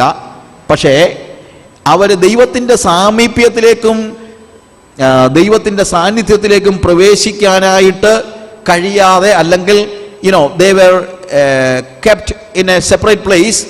ദൈവ സാന്നിധ്യത്തിൻ്റെ ആ സമൃദ്ധിയിലേക്കും സന്തോഷത്തിലേക്കും ഒക്കെ അവർ പ്രവേശിക്കുന്നതിന് മുമ്പ് അവരുണ്ടായിരുന്നതായ ഒരു സ്ഥലം. That's all. യേശു കർത്താവ് മരിക്കുമ്പോൾ അവൻ താഴേക്ക് ഇറങ്ങിച്ചെന്നു എന്ന് പൗലോസ് പറയുന്നു. ഇറങ്ങിച്ചെന്നു. മരിച്ചു കഴിഞ്ഞാൽ മരിക്കുന്ന എല്ലാവരും ചെന്നുകൊണ്ടിരുന്ന സ്ഥലമാണ്. വാസം പറഞ്ഞു കഴിഞ്ഞാൽ എന്ത്? പാതാളം എന്ന് പറയുന്ന സ്ഥലം. യേശുവും ചെന്നു. അവിടെ വിശുദ്ധന്മാരായ ആളുകളുണ്ട്. അവൻ പാതാളത്തിലുള്ളവരോടും സുവിശേഷം അറിയിച്ചു എന്ന് പറയുന്നത് നമ്മളിപ്പം മരിച്ചു കഴിഞ്ഞിട്ട് പിന്നെ സുവിശേഷം അറിയിച്ച് ആരെങ്കിലും രക്ഷിക്കാമെന്നൊന്നും അല്ല. അങ്ങനെയൊക്കെ പലപ്പോഴും ആളുകൾ പഠിപ്പിക്കുന്നുണ്ട്. അതല്ല അതിൻ്റെ അർത്ഥം. പഴയ നിയമ വിശുദ്ധന്മാരുടെ അരികിൽ ചെന്നിട്ട് ഹി പ്രൊക്ലെയിംഡ് വിക്ടറി എന്ന് എഴുതിയിരിക്കുന്നത്, അവൻ വിജയം പ്രഘോഷിച്ചു. എന്നിട്ട് പറഞ്ഞു, ഇനി നിങ്ങൾ ഇവിടെ കഴിയേണ്ട കാര്യമില്ല, കാരണം ഞാൻ മരണത്തെ ജയിച്ചിരിക്കുന്നു. അതുവരെ മരണം എന്ന് പറയുന്ന ഒരു ഫ്ലഷ് ഡോർ ഉണ്ടല്ലോ, നമ്മളുടെ ചില ഡോറുകളൊക്കെ ഒരു പ്രത്യേകതയുണ്ടല്ലോ, അകത്തോട്ട് മാത്രം തുറക്കുന്ന ഡോറുണ്ട്. അത് പുറത്തോട്ട് ഇപ്പം നമ്മളിപ്പം ഒരു ഡോറ്, ചില ഡോർസ് ഉണ്ട് എന്താണ്, സ്വിങ്ങിങ് ആണ്, അങ്ങോട്ടും ഇങ്ങോട്ടും പോകും. പക്ഷേ മിക്ക ഡോറുകളും എങ്ങനെയുള്ളതാണ്? ഇറ്റ് ഓപ്പൺസ് ഓൺലി എന്താണ്, അകത്തോട്ട് മാത്രം തുറക്കുന്ന ഡോറ്. യേശു കർത്താവിൻ്റെ മരണത്തിന് മുമ്പ് ഈ പാതാളത്തിൻ്റെ ഡോർ അകത്തോട്ട് മാത്രമേ തുറക്കത്തുള്ളായിരുന്നു. ആരകത്തോട്ട് കയറിയാലും പിന്നെ പുറത്തോട്ട് വരാൻ കഴിയില്ല. വിശുദ്ധന്മാർക്ക് പോലും കഴിയുമായിരുന്നില്ല. എന്നാൽ യേശു കർത്താവ് പാതാളത്തിലേക്ക് ചെന്ന് കഴിഞ്ഞപ്പോൾ പാതാളത്തിന് അവനെ പിടിച്ചു വെക്കാൻ കഴിഞ്ഞില്ല. അപ്പോസ്തലപ്രവൃത്തി 2-ാം അധ്യായത്തിൽ പത്രോസ് പ്രസംഗിക്കുന്ന പ്രസംഗത്തിൽ അത് കൃത്യമായിട്ട് പറഞ്ഞു, മരണപാശങ്ങൾക്ക് അവനെ പിടിച്ചടക്കുവാൻ കഴിഞ്ഞില്ല. അതുകൊണ്ട് എന്താണ്, നമ്മൾ ഈ ദഹിക്കാത്ത ഭക്ഷണം ഉണ്ടല്ലോ, നമ്മളെന്തെങ്കിലും കഴിച്ചിട്ട് ദഹിച്ചില്ലെങ്കിൽ എന്തോ സംഭവിക്കും? കുറച്ച് കഴിയുമ്പോൾ നമ്മൾ വൊമിറ്റ് ചെയ്യുന്നത് പോലെ യേശുവിനെ പാതാളത്തിന് സൂക്ഷിച്ചു വെക്കാൻ കഴിഞ്ഞില്ല. അതുകൊണ്ട് യേശുവിനെ പുറത്ത് കളഞ്ഞേ പറ്റൂ. So what happened? യേശു പുറത്തോട്ട് വാതിൽ തുറന്നു. ആദ്യമായിട്ടാണ് പാതാളത്തിന്റെ വാതിൽ പുറത്തോട്ട് തുറക്കുന്നത്. അതുവരെ അത് അകത്തോട്ടേ കയറത്തുള്ളായിരുന്നു. ഇപ്പൊ പുറത്തോട്ട് തുറന്നു. എന്നിട്ട് വിശുദ്ധന്മാരായ എല്ലാവരോടും പറഞ്ഞു, ഇതാ വിജയം, നിങ്ങൾക്കെല്ലാം എന്നോടുകൂടെ പറുദീസയിലേക്ക് പോകാം. അപ്പോൾ മരണത്തിന്റെ അധികാരിയായിരുന്ന പിശാചിനെ തന്റെ മരണത്താൽ നീക്കി. അവിടെ എഴുതിയിരിക്കുന്ന വാക്കതാണ്, മരണത്തിന്റെ അധികാരിയായ പിശാചിനെ തന്റെ മരണത്താൽ നീക്കി ജീവപര്യന്തം മരണഭീതിക്ക് അടിമകളായിരുന്നവരെ ഒക്കെയും അവൻ വിടുവിച്ചു. നേരത്തെ ഒരാൾ മരിച്ചു കഴിഞ്ഞാൽ അവൻ പാതാളത്തിലേക്ക് പോകുന്നു, അവിടെ നിന്ന് മടങ്ങി വരാനുള്ള സാഹചര്യമില്ല. എന്നാൽ യേശു എന്ത് ചെയ്തു? തൻ്റെ മരണം കൊണ്ട്, അവൻ മരിച്ചില്ലെങ്കിൽ അവൻ ഈ ഡോറ പുറത്തോട്ട് തുറക്കാൻ പറ്റത്തില്ല. അതുകൊണ്ടാണ് യേശു മരിച്ചത്. യേശു മരിച്ച് പാതാളത്തിലേക്ക് ചെന്ന്, പാതാളം ഉദ്ദേശിക്കുന്ന നരകമല്ല, ഞാൻ പറഞ്ഞല്ലോ, ചെന്നിട്ട് എന്ത് സംഭവിക്കുന്നു? അവിടെ ഉണ്ടായിരുന്ന വിശുദ്ധന്മാരെ, പഴയ നിയമത്തിലെ വിശുദ്ധന്മാരെ എല്ലാം കൂട്ടിട്ട് പറഞ്ഞു, ഇനി നിങ്ങൾ ഇവിടെ കിടക്കേണ്ട കാര്യമില്ല, ഇതാ ഞാൻ ഡോറ് പുറത്തോട്ട് തുറക്കാൻ പോകുകയാണ്, എൻ്റെ കൂടെ പോര്. തൻ്റെ സ്വന്തം മരണം കൊണ്ട് യേശു കർത്താവ് എന്ത് ചെയ്തു? അന്ന് വരെയും മരണത്തിന്റെ അധികാരിയായിരുന്ന പിശാചിനെ അവൻ തോൽപ്പിച്ചു. ചെയ്തിരിക്കുകയാണ്, നമുക്ക് വിജയം നൽകിയിരിക്കുകയാണ്. ഇപ്പം നമുക്ക് പാതാളത്തിൽ കഴിയേണ്ട കാര്യമില്ല. അതുകൊണ്ടാണ് നമ്മുടെ മരണഭീതി മാറുന്നത്. അതുകൊണ്ട് ഇനി നമ്മൾ മരിച്ചാൽ പാതാളത്തിലോട്ടല്ല പോകുന്നത്, ഇനി നമ്മൾ മരിച്ചാൽ കർത്താവിന്റെ സാന്നിധ്യത്തിലേക്കാണ് നമ്മൾ പോകുന്നത്. We go to the presence of the Lord because നമ്മുടെ ജീവൻ ക്രിസ്തുവിൽ മറഞ്ഞിരിക്കുന്നു എന്നുള്ളതാണ് പറയുന്നത്. അതുകൊണ്ട് ഇനിയിപ്പോൾ മരണഭീതി ആവശ്യമില്ല. ഇനിയിപ്പോൾ മൂർഖൻ പാമ്പനെ തല്ലിക്കൊന്നു കഴിഞ്ഞു, ഇതാ സംഭവിച്ചിരിക്കുന്നത്. മരണത്തിന്റെ, അതുകൊണ്ടാണ് കൊരിന്ത്യ ലേഖനത്തില് 1 കൊരിന്ത്യർ 15-ാം അധ്യായത്തില് അതിന്റെ 54 മുതൽ 57 വരെയുള്ള വാക്യങ്ങൾ, ഞാൻ വാക്യങ്ങൾ വായിക്കുക മാത്രമേ ചെയ്യുന്നുള്ളൂ, പെട്ടെന്ന് ഞാനത് വായിക്കാം. ഈ ദ്രവത്വമുള്ളത് അദ്രവത്വത്തെയും ഈ മർത്യമായത് അമർത്യത്തെയും ധരിക്കുമ്പോൾ മരണം നീങ്ങി ജയം വന്നിരിക്കുന്നു എന്ന് എഴുതിയ വചനം നിവൃത്തിയാകും. നോക്ക്, നേരത്തെ മരണം നമ്മളെ എങ്ങോട്ട് കൊണ്ടുപോകായിരുന്നു? ജയത്തിലേക്കല്ല കൊണ്ടുപോയിക്കൊണ്ടിരുന്നത്. എന്നാൽ ഇപ്പോൾ നമ്മൾ മരിച്ചു കഴിഞ്ഞാൽ ഈ മർത്യമായത് അമർത്യതയെ ധരിക്കുന്നു. അല്ലെങ്കിൽ നമ്മളുടെ കറപ്റ്റായിട്ടുള്ള ബോഡി എന്ത് ചെയ്യാണ്? സ്വർഗീയമായ ഒരു ബോഡിയിലേക്ക് നമ്മൾ പ്രവേശിക്കുകയാണ്. So what happens? We will be with Jesus in heaven. കർത്താവിനോട് കൂടെ നമ്മൾ സ്വർഗത്തിലാണ്. അങ്ങനെ മരണം നീങ്ങി ജയം വന്നിരിക്കുന്നു എന്ന് എഴുതിയിരിക്കുന്ന വചനം നിവൃത്തിയാകും. ഹേ മരണമേ, നിന്റെ ജയം എവിടെ? ഹേ മരണമേ, നിന്റെ വിഷമുള്ള എവിടെ? മരണത്തിന്റെ വിഷമുള്ള പാപം, പാപത്തിന്റെ ശക്തിയോ ന്യായപ്രമാണം. നമ്മുടെ കർത്താവായ യേശു ക്രിസ്തു മുഖാന്തരം നമുക്ക് ജയം നൽകുന്ന ദൈവത്തിന് സ്തോത്രം. നമ്മുടെ കർത്താവായ യേശു ക്രിസ്തു മുഖാന്തരം നമുക്ക് ജയം നൽകുന്ന ദൈവത്തിന് സ്തോത്രം. യേശു നൽകുന്നത് ഒരു മാനസിക സുഖമല്ല, അവൻ നൽകുന്നത് മരണത്തിന്മേലുള്ള ജയമാണ്.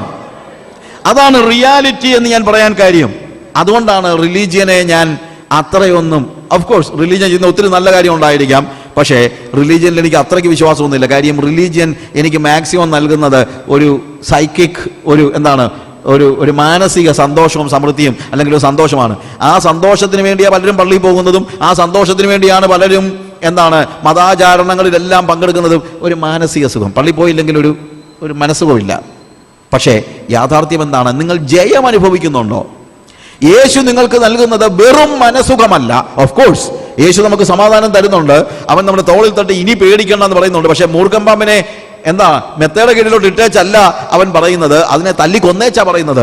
അവൻ പിശാചിന്റെ, മരണത്തിന്റെ അധികാരിയായിരുന്ന പിശാചിനെ തന്റെ മരണത്താൽ നീക്കി ജീവപര്യന്ത മരണഭീതിക്ക് അടിമകളായിരുന്ന നമ്മെ അവൻ വിടുവിച്ചു. അതുകൊണ്ട് ഇപ്പോൾ ക്രിസ്തുയേശുവിലൂടെ നമുക്ക് എന്താണ് സംഭവിച്ചിരിക്കുന്നത്? നമുക്ക് നമ്മുടെ കർത്താവായ യേശു ക്രിസ്തു മുഖാന്തരം നമുക്ക് ജയം നൽകിയിരിക്കുകയാണ്. ഇനിയിപ്പോൾ നമുക്കറിയാം മരണശേഷം എന്താ സംഭവിക്കുന്നത്. എൻ്റെ നിത്യത ഇനി പിശാചിന്റെ കയ്യിലല്ല, എൻ്റെ നിത്യത നിശ്ചയിക്കുന്നത് യേശുവാണ്. കാര്യം ഞാൻ യേശുവിലേക്ക് നോക്കിയപ്പോൾ, ഞാൻ അവനിലായിത്തീരുമ്പോൾ, ഇനിയിപ്പോൾ അവനിൽ നിന്ന് എനിക്കൊരു സെപ്പറേഷൻ ഇല്ല, അവനിൽ നിന്ന് എനിക്കൊരു മാറ്റമില്ല. യേശു പ്രശ്നം പരിഹരിച്ചിട്ടാണ് നമുക്ക് സമാധാനം തരുന്നത്, അല്ലാതെ പ്രശ്നം നിലനിൽക്കുമ്പോൾ അതിനെ ഒന്ന് മൂടിയിട്ട് കാൾ മാർക്സ് പറഞ്ഞതുപോലെ ഓപ്പിയം തന്ന് നമ്മളെ മയക്കുകയല്ല, പ്രത്യുത റിയാലിറ്റി, സകല ഭയങ്ങളിൽ നിന്നും സകല കഷ്ടങ്ങളിൽ നിന്നും വിടുവിക്കുന്ന ഒരു ദൈവം. He is A redeemer God. എങ്ങനെ? നമ്മുടെ സകല പാപങ്ങളിൽ നമ്മളെ വിടുവിക്കുന്നവൻ, പാപത്തിന്റെ ശിക്ഷയായ മരണത്തിൽ നിന്ന്, നരകത്തിൽ നിന്ന് നമ്മെ വിടുവിക്കുന്നവൻ. ആ വീണ്ടെടുപ്പിലൂടെയാണ് നമുക്ക് മനസ്സമാധാനം ഉണ്ടാകുന്നത്. വീണ്ടെടുപ്പില്ലാത്തവന് മനസ്സമാധാനം കിട്ടിയിട്ട് എന്താ അർത്ഥം, പ്രിയമുള്ളവരെ? അതുകൊണ്ടാണ് ഞാൻ പറഞ്ഞത്, എല്ലാം നല്ലതാണ്, പാട്ട് നല്ലതാണ്, ധ്യാനം നല്ലതാണ്, സഭ നല്ലതാണ്, ആരാധന നല്ലതാണ്, എല്ലാം നല്ലതാണ്. പക്ഷെ വീണ്ടെടുപ്പ് സംഭവിക്കുന്നില്ലെങ്കിൽ, പ്രിയമുള്ളവരെ, നമ്മളൊക്കെ ക്രിസ്ത്യാനികളാണ്, പലരും അല്ലാത്തവരുണ്ടായിരിക്കാം. പക്ഷേ ഞാൻ പറയട്ടെ, ക്രിസ്ത്യാനിയാണെങ്കിലും ഹിന്ദു ആണെങ്കിലും മുസ്ലിം ആണെങ്കിലും സിഖ് മതാനുസാരി ആണെങ്കിലും, ഇനി ആഫ്രിക്കയിലെ ഒരു അനിമിസ്റ്റ് ആണെങ്കിലും, ബ്ലാക്ക് മാജിക് പ്രാക്ടീസ് ചെയ്യുന്നവരാണെങ്കിലും, നമുക്കെല്ലാവർക്കും ആവശ്യമുള്ളത് എന്താണ്? നമുക്കൊരു വീണ്ടെടുപ്പാണ് ആവശ്യമായിരിക്കുന്നത്. ആ വീണ്ടെടുപ്പ് സാധ്യമായി കഴിഞ്ഞാലേ അങ്ങനെ ഭയം മാറിയിട്ടേ കാര്യമുള്ളൂ, അല്ലാതൊരു ഭയം മാറിയിട്ട് കാര്യമില്ല. എന്നാൽ നമ്മുടെ എല്ലാ ഭീതിയിൽ നിന്നും, എല്ലാ നരകഭീതിയിൽ നിന്നും, എല്ലാ മരണത്തിൽ നിന്നും, എല്ലാ ശിക്ഷയിൽ നിന്നും, പാപത്തിന്റെ ശിക്ഷയിൽ നിന്നും എല്ലാം നമ്മളെ വീണ്ടെടുക്കുന്നതിന്റെ അടിസ്ഥാനപരമായി സംഭവിക്കേണ്ട ഒറ്റ കാര്യമേ ഉള്ളൂ. You know what it is? Look to him and be radiant. അവങ്കലേക്ക് നോക്കുക, പ്രകാശിതരായി തീരുക. അവനിലേക്കുള്ള ഒരു നോട്ടമാണ് നമ്മുടെ എല്ലാ പ്രശ്നങ്ങളെയും എല്ലാ പ്രതിസന്ധികളെയും മാറ്റിമറിക്കുന്നത്. Look to him and be radiant. പഴയ നിയമത്തിൽ ഇതിനോട് സമാനമായ ഒരു വേദഭാഗം കൂടെ ഞാൻ വായിക്കാൻ ആഗ്രഹിക്കുകയാണ്. സംഖ്യാപുസ്തകം 21 അധ്യായത്തിന്റെ 4 മുതലുള്ള വാക്യങ്ങൾ വായിക്കുമ്പോൾ, പിന്നെ അവർ ഏദോം ദേശത്തെ ചുറ്റിപ്പോകുവാൻ ഹോർ പർവ്വതത്തിൽ നിന്ന് ചെങ്കടൽ വഴിയായി യാത്ര പുറപ്പെട്ടു. വഴി നിമിത്തം ജനത്തിന്റെ മനസ്സ് ക്ഷീണിച്ചു. ജനം ദൈവത്തിനും മോശയ്ക്കും വിരോധമായി സംസാരിച്ചു. മരുഭൂമിയിൽ മരിക്കേണ്ടതിന് നിങ്ങൾ ഞങ്ങളെ മിസ്രയീം ദേശത്ത് നിന്ന് കൊണ്ടുവന്നത് എന്തിന്? ഇവിടെ അപ്പവുമില്ല, വെള്ളവുമില്ല, ഈ സാരമില്ലാത്ത ആഹാരം ഞങ്ങൾക്ക് വെറുപ്പാകുന്നു എന്ന് പറഞ്ഞു. അപ്പോൾ യഹോവ ജനത്തിന്റെ ഇടയിൽ അഗ്നിസർപ്പങ്ങളെ അയച്ചു, അവ ജനത്തെ കടിച്ചു.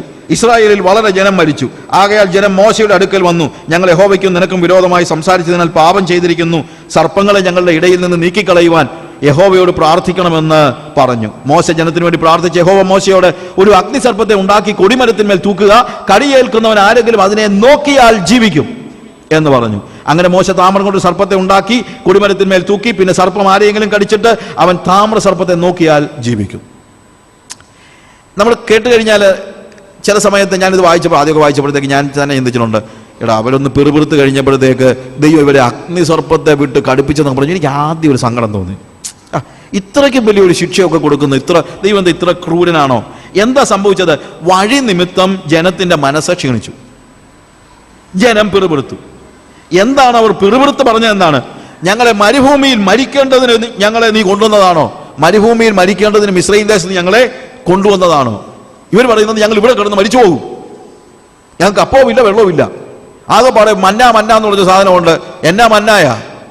ഈ സാരമില്ലാത്ത ആഹാരം ഞങ്ങൾക്ക് വെറുപ്പാകുന്നു. V hate it. വെറുത്തു. എന്താ സംഭവിച്ചത് യഥാർത്ഥത്തിൽ? ഇവരെ ശരിക്കും മരുഭൂമിയിൽ കൊല്ലാൻ ദൈവം കൊണ്ടുവന്നതാണോ? കൊല്ലാനാണെങ്കിൽ ഇവിടെ കൊണ്ടുവരേണ്ട കാര്യം വല്ലതും ഉണ്ടോ? മിസ്രൈമിലെ കാര്യം ഒന്ന് ആലോചിച്ച് നോക്കിയേ. മിസ്രൈമിലെ അവരുടെ വീണ്ടെടുപ്പിന്റെ ചരിത്രം അറിയാവുന്നവർക്ക് അറിയാമല്ലോ. ഇവർ വീണ്ടെടുക്കപ്പെടുന്ന ദിവസം മിസ്രൈമിൽ എത്ര പേര് കൊല്ലപ്പെട്ടു? മിസ്രൈമിലെ സകല ഭവനത്തിൽ ഒരാൾ വെച്ചെങ്കിലും കൊല്ലപ്പെട്ടു. ഒരാൾ വെച്ചല്ല, പല തലമുറകളുണ്ടെങ്കിൽ ഓരോ തലമുറയിലെയും ആദ്യജാതനെ സംഹാരദൂതൻ കൊന്നു കളഞ്ഞു. ഒരു വലിയ മരണ വീട്ടിൽ നിന്നാണ് അവരിങ്ങോട്ട് വരുന്നത്. മിസ്രൈം മരണമാണ്. കാരണം എല്ലാ വീട്ടിലും മരണത്തിന്റെ മുറവിളി നടക്കുമ്പോഴാണ് കുഞ്ഞാടിന്റെ രക്തം കൊണ്ട് വീണ്ടെടുക്കപ്പെട്ടവരായ ഇസ്രായേൽ മക്കൾ ഒരാളുടെയും കുഞ്ഞ് മരിച്ചില്ല. എന്തുകൊണ്ട് മരിച്ചില്ല? അവരൊക്കെയും എന്താണ് കർത്താവ് കൽപ്പിച്ചതുപോലെ കുഞ്ഞാടിനെ അറുത്ത് അതിന്റെ ചോര എന്ത് ചെയ്തിരുന്നു? കട്ടിളക്കാലിന്മേൽ പുരട്ടിയിരുന്നത് കൊണ്ട് സംഹാരദൂതൻ ആ അടയാളം നോക്കി, രക്തം അടയാളം നോക്കി ഒരു വ്യക്തിയും മരിച്ചില്ല. അപ്പോൾ മിസ്രയീമിൽ മരണത്തിന്റെ നടുവിൽ നിന്ന് കർത്താവ് വിടുവിച്ച് ജീവിക്കേണ്ടതിന് മരുഭൂമിയിലേക്ക്, കനാനിലേക്ക് കൊണ്ടുപോവുകയാണ്. മരണത്തിൽ നിന്ന് ജീവനിലേക്ക് കൊണ്ടുപോകുന്നതിന്റെ ഇടവഴിയാണ് വാസ്തവത്തിൽ മരുഭൂമി. അവിടെ വന്നപ്പോഴത്തേക്ക് ഇവന്മാരെല്ലാം കൂടെ എന്തോ ഒരു പിറുപിറുപ്പാണ്, ഞങ്ങളെ മരിക്കാൻ കൊണ്ടുവന്നത്. ഞാൻ ചോദിച്ചോട്ടെ, ഇതൊക്കെ നമ്മുടെ ജീവിതത്തിലെയും വാസ്തവത്തിലുള്ള വലിയ പ്രശ്നമാണ്. ഈ ദൈവത്തിന്റെ വഴി ഈജിപ്തിൽ മരിക്കേണ്ടതായിരുന്നു. പക്ഷെ ആ മരിക്കാതെ കൊണ്ടുവന്ന ഈ ദൈവത്തെ അവര് എന്ത് ചെയ്തിരിക്കുകയാണ്? നിഷേധിക്കുകയാണെന്ന് തന്നെയല്ല, അവർ പറഞ്ഞു ഞങ്ങൾ മിസ്രൈമിലായിരുന്നു, അതായിരുന്നു നല്ലതെന്ന്. നമുക്ക് പലപ്പോഴും ഉള്ള ക്രിസ്ത്യാനികളായ ആളുകൾക്ക് തന്നെയുള്ള പ്രശ്നം അതാണ്. അവരൊക്കെ പറയുന്നത് ദൈവത്തിന്റെ വഴി ഭയങ്കര കഷ്ടമാണ്, എന്തോ പരിപാടിയായത്, അങ്ങോട്ട് നോക്കാൻ പറ്റത്തില്ല, ഇങ്ങോട്ട് നോക്കാൻ പറ്റത്തില്ല, ഈ വഴിയെ പോയി കഴിഞ്ഞാൽ ഭയങ്കര ക്ഷീണം, ഞങ്ങൾക്ക് ഇഷ്ടമുള്ള അപ്പം തിന്നാൻ പറ്റുന്നില്ല. തിന്നാൻ മന്നായുണ്ട്, അതുപോലെ അവൻ ഇഷ്ടമുള്ള അപ്പം തിന്നണം. ഞങ്ങൾക്ക് അപ്പമില്ല, എവിടെ അപ്പം, എവിടെ ഇറച്ചി? അവന് മല്ലന്മാരുടെ ആഹാരം കൊടുത്തിട്ട് അതുപോലെ അവന് മല്ലന്മാരുടെ ആഹാരം എന്ന് പറയുന്നത് ഫുഡ് ഓഫ് ദി ഏഞ്ചൽസ് എന്നാണ് പറയുന്നത്. മന്ന എങ്ങനെയുള്ളതാണ്? ദൂതന്മാരുടെ ആഹാരം. അത് അവന്റെ ജീവിതത്തിന് ആവശ്യമുള്ള സകല പ്രോട്ടീനും സകല വൈറ്റമിൻസും സകല കൊളസ്ട്രോളും ഇല്ലാത്ത ഫുഡാണ്. എത്ര കഴിച്ചാലും, കഴിക്കാവുന്നത്രയും കഴിച്ചാൽ അവർക്ക് എന്തില്ല, ഒരു പ്രശ്നവും ഇല്ലാത്ത രീതിയിലുള്ള ഫുഡ് ദൂതന്മാരുടെ ആഹാരം കൊടുത്താൽ അവർ പറയുന്നത് എന്തോന്ന് ആഹാരം, ഇതിനകത്ത് എന്തോ രസം, ഇത് കണ്ടിട്ട് തന്നെ ഞങ്ങൾക്ക് വെറുപ്പാകുന്നു. മനുഷ്യന്റെ പ്രശ്നം അതാണ്. ജനത്തിന്റെ മനസ്സിൽ ദൈവത്തിന്റെ വഴിയിൽ സന്തോഷമില്ലാതെ വന്നിരിക്കുന്നു. ഓഫ് കോഴ്സ് നിത്യജീവനിലേക്ക് പോകുന്ന വഴി ദുർഘടമാണ്, അത് മറക്കണ്ട. അതിൽ ഇടുങ്ങിയ വാതിലും ഒരു പെരുവഴിയിലേക്കല്ല അത് തുറന്നിരിക്കുന്നത്, ഓഫ് കോഴ്സ്. പക്ഷേ ഈ മരുഭൂമി എങ്ങോട്ടുള്ളതാണ്? ജീവങ്കിലേക്കുള്ള വഴിയാണ്. നമ്മുടെ സ്വാതന്ത്ര്യം അനുസരിച്ച് നമ്മൾ ലോകത്തിൽ ജീവിക്കുകയാണെങ്കിൽ ഒരുപക്ഷേ you are going to lose everything. നിങ്ങളുടെ എല്ലാം നഷ്ടപ്പെടാൻ അത് മതി. അതുകൊണ്ട് പ്രിയമുള്ളവരെ, ദൈവത്തിന്റെ വഴിയിൽ മടുപ്പ് തോന്നരുതേ. ദൈവത്തിന്റെ വഴിയിൽ ഇന്നത്തെ പ്രശ്നം അവന് സന്തോഷമില്ല. അവന് സന്തോഷം കള്ളു കുടിക്കുന്നതിലും വ്യഭിചരിക്കുന്നതിലും അക്രമം കാണിക്കുന്നതിലുമൊക്കെയാണ്. ദൈവത്തിന്റെ വഴി ഇന്ന് മനുഷ്യനെ മനസ്സ് മടുപ്പിക്കുകയാണ്. ഇതൊക്കെ ചെയ്യാൻ പറ്റാതെ എന്തോന്ന്, ഇവിടെ അപ്പവുമില്ല വെള്ളവുമില്ല, എന്നും ഇങ്ങനെ ഫുഡ് ഓഫ് ഏഞ്ചൽസിനെ അവർ പറയുന്നത് ഈ സാരമില്ലാത്ത എന്ന് വെച്ച് കഴിഞ്ഞാൽ what is it, we don't like it, V hate it. ഇതല്ലേ ഇന്നത്തെ ക്രിസ്ത്യാനിയുടെ അവസ്ഥ? ഇതല്ലേ നമ്മിൽ പലരുടെയും അവസ്ഥ? ഈ സാരമില്ലാത്ത ആഹാരം ഞങ്ങൾക്ക് വെറുപ്പാകുന്നു. പക്ഷെ അതാണ് അവരെ മരുഭൂമിയിൽ ജീവിപ്പിക്കാനായിട്ട് ദൈവം കൊടുത്തത്. നമ്മൾ മനസ്സിലാക്കണം, ജീവന്റെ അപ്പമായ യേശുവിനെ അവർക്ക് വേണ്ട, അവർക്കും വേണ്ട.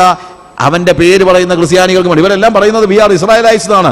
ഞങ്ങളെല്ലാം ഇസ്രായേലിലാണെന്ന് വലിയ വീരവാദം മുഴക്കുന്നവർക്ക് ദൈവം കൊടുത്ത അപ്പം വേണ്ട. പള്ളിഭക്തരാണ്, ക്രിസ്ത്യാനികളാണ്, കുടുംബപ്പേരുണ്ട്, എല്ലാം ഉണ്ട്. യേശുവിനെ വേണ്ട, ജീവന്റെ അപ്പമായ യേശുവിനെ വേണ്ട. യേശുവിനെ ഞങ്ങള് അതിനകത്തെ രസം, എപ്പോഴും പാട്ടും പ്രാർത്ഥന, എന്താ രസമാണ്. ഞങ്ങൾക്ക് മിമിക്രി വേണം, ഞങ്ങൾക്ക് കോമഡി ഷോ വേണം, ഞങ്ങൾക്ക് സീരിയൽ വേണം, ഞങ്ങൾക്ക് നാടകം വേണം. അതൊക്കെ നല്ല രസമുണ്ട്. ഇതെന്തോ ഇപ്പൊ പാട്ടും പ്രാർത്ഥനയും കൂടെ, എപ്പോൾ നോക്കിയാലും പാട്ടും പ്രാർത്ഥന, വേറെ എന്താ ഉള്ളത്? ഇതിനകത്ത് എന്തോ രസം? ഞങ്ങൾക്ക് വെറുപ്പാണ്, വി ഹേറ്റ് ഇറ്റ്. ഇതല്ലേ സംഭവിക്കുന്നത്? ഇതല്ലേ സഭകളിൽ സംഭവിക്കുന്നത്? We are looking for something inferior and we value it much. നമ്മളതിന് വലിയ വില കൊടുക്കുകയാണ്. അതുകൊണ്ട് എന്താണ് അവർ പറയുന്നത്? അപ്പവും വെള്ളമില്ലാതെ ഞങ്ങൾ ഇവിടെ നശിച്ചു പോകും, ഞങ്ങൾ മരിച്ചു പോകും. സീരിയൽ കണ്ടില്ല, ഞങ്ങൾ ചത്തുപോകും. സീരിയൽ കണ്ടില്ലെങ്കിൽ ഞങ്ങൾ ചത്തുപോകും. നാടകം കണ്ടില്ല, വിസ്കി കുടിച്ചില്ലെങ്കിൽ ഞങ്ങൾ ചത്തുപോകും, കള്ളു കുടിച്ചില്ലെങ്കിൽ ചത്തുപോകും. നമ്മുടെയൊക്കെ പലരുടെയും ചിന്ത കള്ളു കുടിച്ചില്ലെങ്കിൽ അവർ ചത്തുപോകുന്ന. പലരുടെയും ചിന്ത ഈ സിനിമ കണ്ടില്ലെങ്കിൽ ഇവര് ചത്തുപോകുമെന്നാ. അവർക്ക് എന്ത് വേണ്ട? ദൈവം കൊടുക്കുന്ന ജീവന്റെ അപ്പം വേണ്ട. എന്നാൽ യേശുവിന് പകരം വെക്കാൻ മറ്റൊന്നുമില്ല. നിങ്ങൾ ആലോചിക്കണം. അവൻ ജീവന്റെ അപ്പമായി നിങ്ങളുടെ മുമ്പിൽ വന്ന് നിൽക്കുമ്പോൾ അവനെ നിഷേധിച്ചിട്ട് വേറൊരു കാര്യത്തിന്റെ പുറകെ പോയാൽ നിങ്ങൾക്ക് നഷ്ടപ്പെടുന്നത് ജീവനാണ്. It is life. ഇന്ന് പ്രസംഗകരും അവർ ചോദിക്കുന്ന കൊടുക്കാൻ ആൾക്കാരുണ്ട്. അതുകൊണ്ടാണല്ലോ മിമിക്രിയും കോമഡി ഷോയും പ്രസംഗം എന്തു വന്നാലും പാട്ടുകാർക്ക് പാട്ട് പാടുമ്പോഴത്തേക്ക് ജനങ്ങൾക്ക് ഡിസ്കോ ഡാൻസ് കളിക്കത്തക്ക രീതിയിലുള്ള പാട്ട്, പ്രസംഗിക്കുന്നവര് മിമിക്രി കാണിച്ചുള്ള പ്രസംഗം, കോമഡി ഷോയേക്കാൾ കഷ്ടമായിട്ടുള്ള പ്രസംഗം. സുവിശേഷ പ്രസംഗം എന്നാണ് പറയുന്നത്, പക്ഷെ കോമഡി ഷോയേക്കാൾ കഷ്ടമാണ്. യേശു ക്രിസ്തുവിന്റെ ക്രൂശിനെ പ്രസംഗിക്കാൻ ആളില്ല. ജീവൻ കൊടുക്കുന്ന യേശുവിനെ പ്രസംഗിക്കാൻ ആവശ്യമില്ല. ഒരു കാര്യം നിങ്ങൾ ഓർക്കണം, ഈ മരുഭൂമി നിങ്ങൾക്ക് ജീവൻ തരുന്നത് ജീവന്റെ അപ്പമായ യേശു മാത്രമാണ്. വേറെ ഒന്നുമില്ല, വേറെ ഒന്നുമില്ല. അവനാണ് ജീവനുള്ള മന്ന. യോഹന്നാന്റെ സുവിശേഷം 6-ാം അധ്യായത്തിൽ അതിന്റെ 32 മുതലുള്ള വാക്യങ്ങൾ വായിക്കുമ്പോൾ യേശു കർത്താവിന്റെ അടുത്ത് അവൻ 5 അപ്പം കൊണ്ട് 5000 പേരെ പോഷിപ്പിച്ചതിന് ശേഷം സംഭവിക്കുന്ന കാര്യമാണ്. അവിടെ അവർ വന്ന് വലിയ വലിയ, അതായത് നീ ഒരു അടയാളം കാണിച്ചു തരണം എന്നൊക്കെ പറഞ്ഞു കഴിഞ്ഞപ്പോഴത്തേക്ക് കർത്താവ് അവരോട് പറയുന്ന ഒരു കാര്യമുണ്ട്. അവർ പറയുക, ഞങ്ങളുടെ പിതാക്കന്മാർ മരുഭൂമിയിൽ മന്ന തിന്നു. പിതാക്കന്മാരിൽ നല്ലൊരു ശതമാനം ഈ മന്ന ഇഷ്ടപ്പെടാഞ്ഞവരാണ്. ഇപ്പൊ അവർ വലിയ അഭിമാനം, ഞങ്ങളുടെ പിതാക്കന്മാർ തിന്നതുകൊണ്ട് നിനക്കെന്നാ ഗുണം? നമ്മളെല്ലാം പറയും നമ്മുടെ പിതാക്കന്മാർ. ഒരു ക്രിസ്ത്യാനിയോട് സംസാരിച്ച ഉടനെ പറയുന്നത് ഞങ്ങളുടെ പിതാക്കന്മാർ. നമ്മുടെ പിതാക്കന്മാർ നന്നായിട്ട് ജീവിച്ചെങ്കിൽ അവര് കർത്താവിന്റെ സന്നിധിയിൽ ഇരിക്കട്ടെ, അവർ സ്വർഗത്തിൽ ഇരുന്നോട്ടെ. നമ്മൾ എങ്ങനെയാ ജീവിക്കുന്നെന്നുള്ളതാണ് ചോദ്യം. പ്രിയമുള്ളവരെ, ഇന്നെന്റെ വാക്കുകൾ കേൾക്കുമ്പോൾ നമ്മൾ ആരും പാരമ്പര്യത്തിൽ കുറഞ്ഞവരൊന്നുമല്ലല്ലോ. ഇവിടെ ഇരിക്കുന്ന ആരും പാരമ്പര്യത്തിൽ കുറഞ്ഞവരൊന്നുമല്ല. പക്ഷേ നമ്മുടെ പാരമ്പര്യം നമ്മളെ വീണ്ടെടുക്കാൻ പോകുന്നില്ല. നമ്മുടെ പിതാക്കന്മാര് ഒരു പക്ഷെ നല്ല മനുഷ്യരായിരുന്നിരിക്കാം, അവർ ദൈവമായിട്ട് നല്ല സംസർഗം ഉണ്ടായിരുന്നവരായിരിക്കാം. അതിന്റെ സ്റ്റോറി പറഞ്ഞുകൊണ്ടിരുന്നാൽ നമുക്ക് ദൈവ സംസർഗം ഉണ്ടാകത്തില്ല. ദൈവമായിട്ട് നമുക്കൊരു എൻകൗണ്ടർ ഉണ്ടാകണം. 6-ാം അധ്യായത്തിന് 32 മുതലുള്ള വാക്യങ്ങൾ യേശു അവരോട് പറഞ്ഞത്, ആമേൻ ആമേൻ ഞാൻ നിങ്ങളോട് പറയുന്നു, സ്വർഗത്തിൽ നിന്നുള്ള അപ്പം മോശയല്ല നിങ്ങൾക്ക് തന്നത്, എന്റെ പിതാവ് അത്രേ സ്വർഗത്തിൽ നിന്ന് ഉള്ള സാക്ഷാൽ അപ്പം നിങ്ങൾക്ക് തരുന്നത്. ദൈവത്തിന്റെ അപ്പമോ സ്വർഗത്തിൽ നിന്ന് ഇറങ്ങി വന്ന് ലോകത്തിന് ജീവനെ കൊടുക്കുന്നതാകുന്നു. യേശു കർത്താവ് അവനെ തന്നെ നമുക്ക് നൽകിയിരിക്കുകയാണ്. He is the bread of life. അവൻ ജീവന്റെ അപ്പമാണ്. അവൻ പറയുകയാണ്, യേശു അവരോട് പറഞ്ഞത്, ഞാൻ ജീവന്റെ അപ്പമാകുന്നു, എന്റെ അടുക്കൽ വരുന്നവന് വിശക്കയില്ല, എന്നിൽ വിശ്വസിക്കുന്നവന് ദാഹിക്കുകയുമില്ല. ഇന്ന് നമുക്ക് ആവശ്യമായിരിക്കുന്ന മന്ന, അതിനെ നിഷേധിക്കുന്ന നമ്മുടെ സ്വഭാവം ഒന്ന് മാറ്റാമോ? അത് സാരമില്ലാത്തതെന്ന് പറയുന്ന നമ്മുടെ വികല്പങ്ങളെ ഒന്ന് മാറ്റാമോ? പ്രിയമുള്ളവരെ, പ്രസംഗപീഠങ്ങളിൽ യേശുവിനെ കൊണ്ട് നിറയട്ടെ, മിമിക്രി അവസാനിക്കട്ടെ, നാടകം അവസാനിക്കട്ടെ, കോമഡി ഷോ അവസാനിക്കട്ടെ. ജനങ്ങൾക്ക് ആവശ്യമുള്ള ജീവന്റെ അപ്പം കൊടുക്കാൻ നമ്മുടെ സഭകളുടെ സ്റ്റേജുകൾ ഉപയോഗിക്കപ്പെടട്ടെ. അതില്ലാത്തത് കൊണ്ടാണ്, നാടകമില്ലാത്തതുകൊണ്ടും കോമഡി ഷോ ഇല്ലാത്തതുകൊണ്ടും ആരും നശിച്ചു പോയിട്ടില്ല, ആരും നരകത്തിൽ പോയിട്ടില്ല. എന്നാൽ യേശുവിന്റെ അഭാവത്തിൽ നിങ്ങൾ നരകത്തിലേക്കാണ് പോകുന്നത്. You are going to hell. അത് സംഭവിക്കരുത്. ദൈവം എന്തുകൊണ്ടാണ് ഇത്ര സ്ട്രോങ് ആയിട്ടുള്ള, ഞാൻ പറഞ്ഞല്ലോ സംഖ്യാപുസ്തകം 21-ാം അധ്യായത്തിന്റെ 6-ാമത്തെ വാക്യത്തിൽ അവിടെ എഴുതിയിരിക്കുന്നത്, യഹോവ ജനത്തിന്റെ ഇടയിൽ അഗ്നിസർപ്പങ്ങളെ അയച്ചു. എന്തുകൊണ്ട്? അവർ ചെയ്തത് എന്താണ്? അവർ ജീവന്റെ അപ്പത്തെ നിഷേധിച്ചു. മന്ന സാരമില്ലാത്ത ആഹാരം എന്ന് പറഞ്ഞു, ഇത് ഞങ്ങൾക്ക് വെറുപ്പാണെന്ന് പറഞ്ഞു, ഇത് തിന്നാലും ഞങ്ങൾ മരിക്കുമെന്ന് പറഞ്ഞു, ജീവിക്കണമെങ്കിൽ ലോകത്തിന്റെ അപ്പം വേണമെന്ന് പറഞ്ഞു. അതാണ് ദൈവം അവരെ നശിപ്പിക്കാൻ കാര്യം. യേശുവിനെ നിഷേധിക്കുന്നവന് ന്യായവിധിയുണ്ട്. യോഹന്നാന്റെ സുവിശേഷം 3-ാം അധ്യായത്തിന്റെ 18-ാമത്തെ വാക്യത്തിൽ, യോഹന്നാന്റെ സുവിശേഷം 3-ാം അധ്യായത്തിന്റെ 18-ാമത്തെ വാക്യത്തിൽ അവിടെ എഴുതിയിരിക്കുന്നു, അവനിൽ വിശ്വസിക്കുന്നവന് ന്യായവിധിയില്ല, വിശ്വസിക്കാത്തവന് ദൈവത്തിന്റെ ഏകജാതനായ പുത്രന്റെ നാമത്തിൽ വിശ്വസിക്കായികയാൽ ന്യായവിധി വന്നു കഴിഞ്ഞു. വിശ്വസിക്കാത്തവന് ദൈവത്തിന്റെ ഏകജാതനായ പുത്രൻ വിശ്വസിക്കായികയാൽ ന്യായവിധി വന്നു കഴിഞ്ഞു. സംഖ്യാപുസ്തകം 21 അധ്യായത്തിന്റെ 6 വാക്യം നമ്മൾ കാണുന്നു, അഗ്നിസർപ്പങ്ങൾ അവനെ കടിച്ചു, ഇസ്രായേലിൽ വളരെ പേർ മരിച്ചു. പ്രിയമുള്ളവരെ, പാപത്തിന്റെ ശമ്പളം മരണം. പാപത്തിന്റെ ശമ്പളം മരണം. നിങ്ങൾ യേശുവിന് പകരം വെക്കാൻ മറ്റുള്ള കാര്യങ്ങളെ തിരക്കി. ഹല്ലേലൂയ. പാപത്തിന്റെ തൽക്കാല ഭോഗങ്ങളെ നിങ്ങൾ പിന്തുടർന്നു. നിങ്ങളുടെ ജഡത്തിന്റെ ഇഷ്ടങ്ങൾക്ക് വേണ്ടി നിങ്ങൾ ജീവിച്ചു. നിങ്ങളോട് നിങ്ങളുടെ ശരീരം പറഞ്ഞത് നിങ്ങൾ അനുസരിച്ചു. നിങ്ങളുടെ ശരീരത്തിന് നിങ്ങളുടെ ആത്മാവിനെ നിങ്ങൾ മാറ്റിവെച്ചിട്ട് നിങ്ങളുടെ ചിന്തയിൽ അല്ലെങ്കിൽ നിങ്ങളുടെ ജഡം നിങ്ങളോട് ആവശ്യപ്പെട്ടതൊക്കെ നിങ്ങൾ ചെയ്തു. എന്നാണ് ആത്യന്തികമായി സംഭവിക്കുന്നത്? അവര് അഗ്നിസർപ്പത്തിന്റെ കടിയേൽക്കുന്നതാണ്. എന്നാൽ അവരുടെ ഏറ്റവും വലിയ ഗുണം എന്നാന്ന് ചോദിച്ചു കഴിഞ്ഞാൽ 7-ാം വാക്യത്തിൽ ഇസ്രായേൽ മക്കൾ പറഞ്ഞു, ഞങ്ങൾ പാപം ചെയ്തു. അതാണ് അനുതാപം. ഇന്ന് രാത്രിയിലും നമുക്ക് ആവശ്യമായിരിക്കുന്ന കാര്യം ഇതാണ്, ശരിയായിട്ടുള്ള ഒരു അനുതാപം. മോശയോട് പറഞ്ഞു, ഞങ്ങൾക്ക് വേണ്ടി പ്രാർത്ഥിക്കണേ. മോശ പ്രാർത്ഥിച്ചു. കർത്താവ് മോശയോട് പറഞ്ഞു, യെസ്, നീ ഒരു കാര്യം ചെയ്യ, ഒരു അഗ്നിസർപ്പത്തെ താമ്രത്തിൽ ഉണ്ടാക്ക്, അതിനെ നോക്കുന്നവൻ രക്ഷ പ്രാപിക്കും. അതിനെ നോക്കുന്നവൻ രക്ഷ പ്രാപിക്കും. വളരെ രസകരമായി തോന്നുന്ന ഒരു കാര്യമാണ്. എന്നാൽ എന്താണ് ഇതിൻ്റെ യഥാർത്ഥത്തിലുള്ള അർത്ഥം? നമ്മൾ നോക്കിയേ, എന്തിൻ്റെ കടിയേറ്റു? സർപ്പത്തിൻ്റെ കടിയേറ്റു. ഇപ്പം നോക്കുന്നത് എന്തിനെയാണ്? സർപ്പത്തിനെ, ഇല്ലേ? സമയക്കുറവുകൊണ്ടാണ് എനിക്ക് ഒത്തിരി എക്സ്പ്ലെയിൻ ചെയ്യണമെങ്കിലും ഇതിൻ്റെ ആത്മീകമായ അർത്ഥം നമ്മൾ മനസ്സിലാക്കുന്നത് 2 കൊരിന്ത്യർ 5-ാം അധ്യായത്തിൻ്റെ 21-ാമത്തെ വാക്യത്തിലാണ്. പാപമറിയാത്തവനെ നാം അവനിൽ ദൈവത്തിൻ്റെ നീതിയാകേണ്ടതിന് അവൻ നമുക്ക് വേണ്ടി പാപമാക്കി. പാപിയാക്കി എന്നല്ല എഴുതിയിരിക്കുന്നത്, പാപമാക്കി.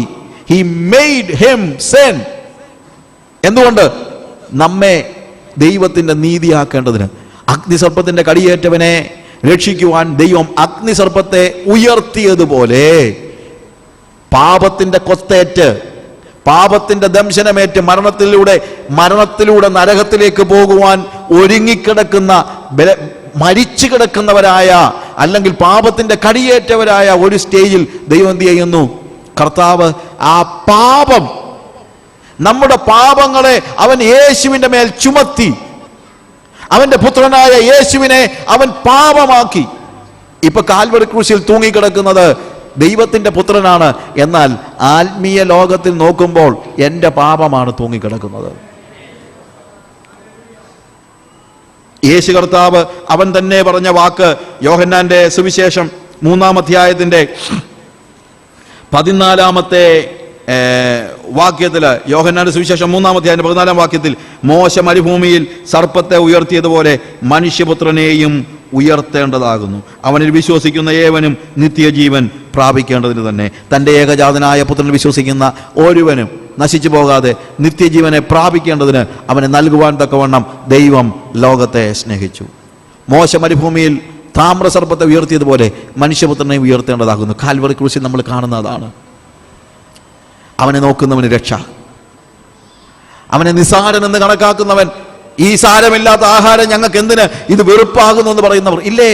എത്രയോ പേര് പറയുന്നു, we hate it, we hate Jesus, the teachings of Jesus, we hate it. അങ്ങനെ ജീവിക്കാൻ പറ്റുന്നത്? ഇങ്ങനെ വല്ലതും ജീവിക്കാൻ പറ്റുമോ? we hate it.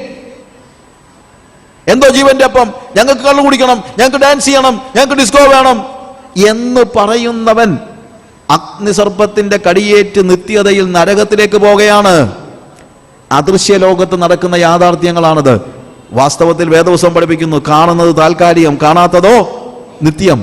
കാണുന്നത് മാത്രമേ, സയൻസിന്റെയും ഫിലോസഫിയുടെയും ഒക്കെ പ്രശ്നം ഇതാണ്. they deal with something that is seen.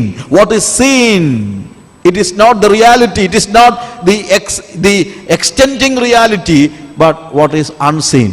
എന്താണ് കാണാത്തത്? അതാണ് അദൃശ്യമായതാണ് നിത്യമായ കാര്യങ്ങൾ. ദൃശ്യയാഥാർത്ഥ്യങ്ങൾക്ക് അപ്പുറത്തൊരു അദൃശ്യ യാഥാർത്ഥ്യമുണ്ട്. നാം എല്ലാവരും ശരീരത്തിലിരിക്കുമ്പോൾ ചെയ്യുന്നത് നല്ലതാകലും തീയതാകലും അതിന് തക്കവണ്ണം പ്രാപിക്കേണ്ടതിന് അവൻ്റെ മുമ്പിൽ നിൽക്കേണ്ട ഒരു ദിവസം. ആ യാഥാർത്ഥ്യത്തിൻ്റെ ദിവസത്തിൽ, ആ അദൃശ്യ യാഥാർത്ഥ്യത്തിൻ്റെ, സത്യത്തിൻ്റെ, നിത്യതയുടെ ആ ദിവസം അവൻ്റെ മുമ്പിൽ ധൈര്യത്തോടെ നിൽക്കുവാൻ നമ്മളെ പ്രാപ്തമാക്കണമെങ്കിൽ അവങ്കലേക്ക് നോക്കി പാപമോചനം പ്രാപിക്കുക. പാപത്തിന്റെ കൊത്തേറ്റ് കിടക്കുന്ന ഏത് മനുഷ്യനോടും ഇന്ന് രാത്രിയിൽ ദൈവത്തിന്റെ ആത്മാവ് ആവശ്യപ്പെടുന്നത് അതാണ്. Look to him and be radiant. ഇന്നത്തെ എൻ്റെ മെസ്സേജ് ഇവിടെ അവസാനിക്കുകയാണ്. നിങ്ങൾ അവങ്കലേക്ക് നോക്കുക, പ്രകാശിതരായിത്തീരിക്കുക. മോശ മരുഭൂമിയിൽ താമ്രസർപ്പത്തെ ഉയർത്തിയതുപോലെ മനുഷ്യപുത്രനെ ഉയർത്തേണ്ടതാകുന്നു. നമുക്ക് നമ്മുടെ കണ്ണുകളെ അടയ്ക്കുക. ഒരു നിമിഷം എല്ലാവരും കണ്ണുകളെ അടയ്ക്കുക. ഇന്ന് രാത്രി കർത്താവ് നിങ്ങളോട് ആവശ്യപ്പെടുന്നു, അവങ്കലേക്ക് നോക്കുക. Look to him and be radiant. പ്രിയമുള്ളവരെ, ഞാൻ ഒരു നിമിഷം നിങ്ങളോട് ആവശ്യപ്പെടുകയാണ്. പ്ലീസ് എല്ലാവരും കണ്ണുകളെ അടച്ച് ഒരു നിമിഷം. ആരെങ്കിലും ഇപ്പോഴും ഈ യേശുവിലേക്ക് നോക്കാതെ ഈ ജീവൻ്റെ അപ്പം ഭക്ഷിക്കുന്നതിന് മനസ്സില്ലാത്തവരായി ആരെങ്കിലും ഉണ്ടെങ്കിൽ ഞാൻ പറയട്ടെ, സ്നേഹത്തോടെ പറയട്ടെ. ആ സ്നേഹം കൊണ്ടാണ് ഇവിടെ വന്ന് പ്രസംഗിക്കുന്നത്, വേറെ ഒന്നും പ്രതീക്ഷിച്ചിട്ടല്ല. ആ സ്നേഹം കൊണ്ട് പറയുകയാണ്, ഇതാ ഇന്ന് രാത്രി ദൈവം നിങ്ങൾക്കൊരവസരം നൽകുകയാണ്.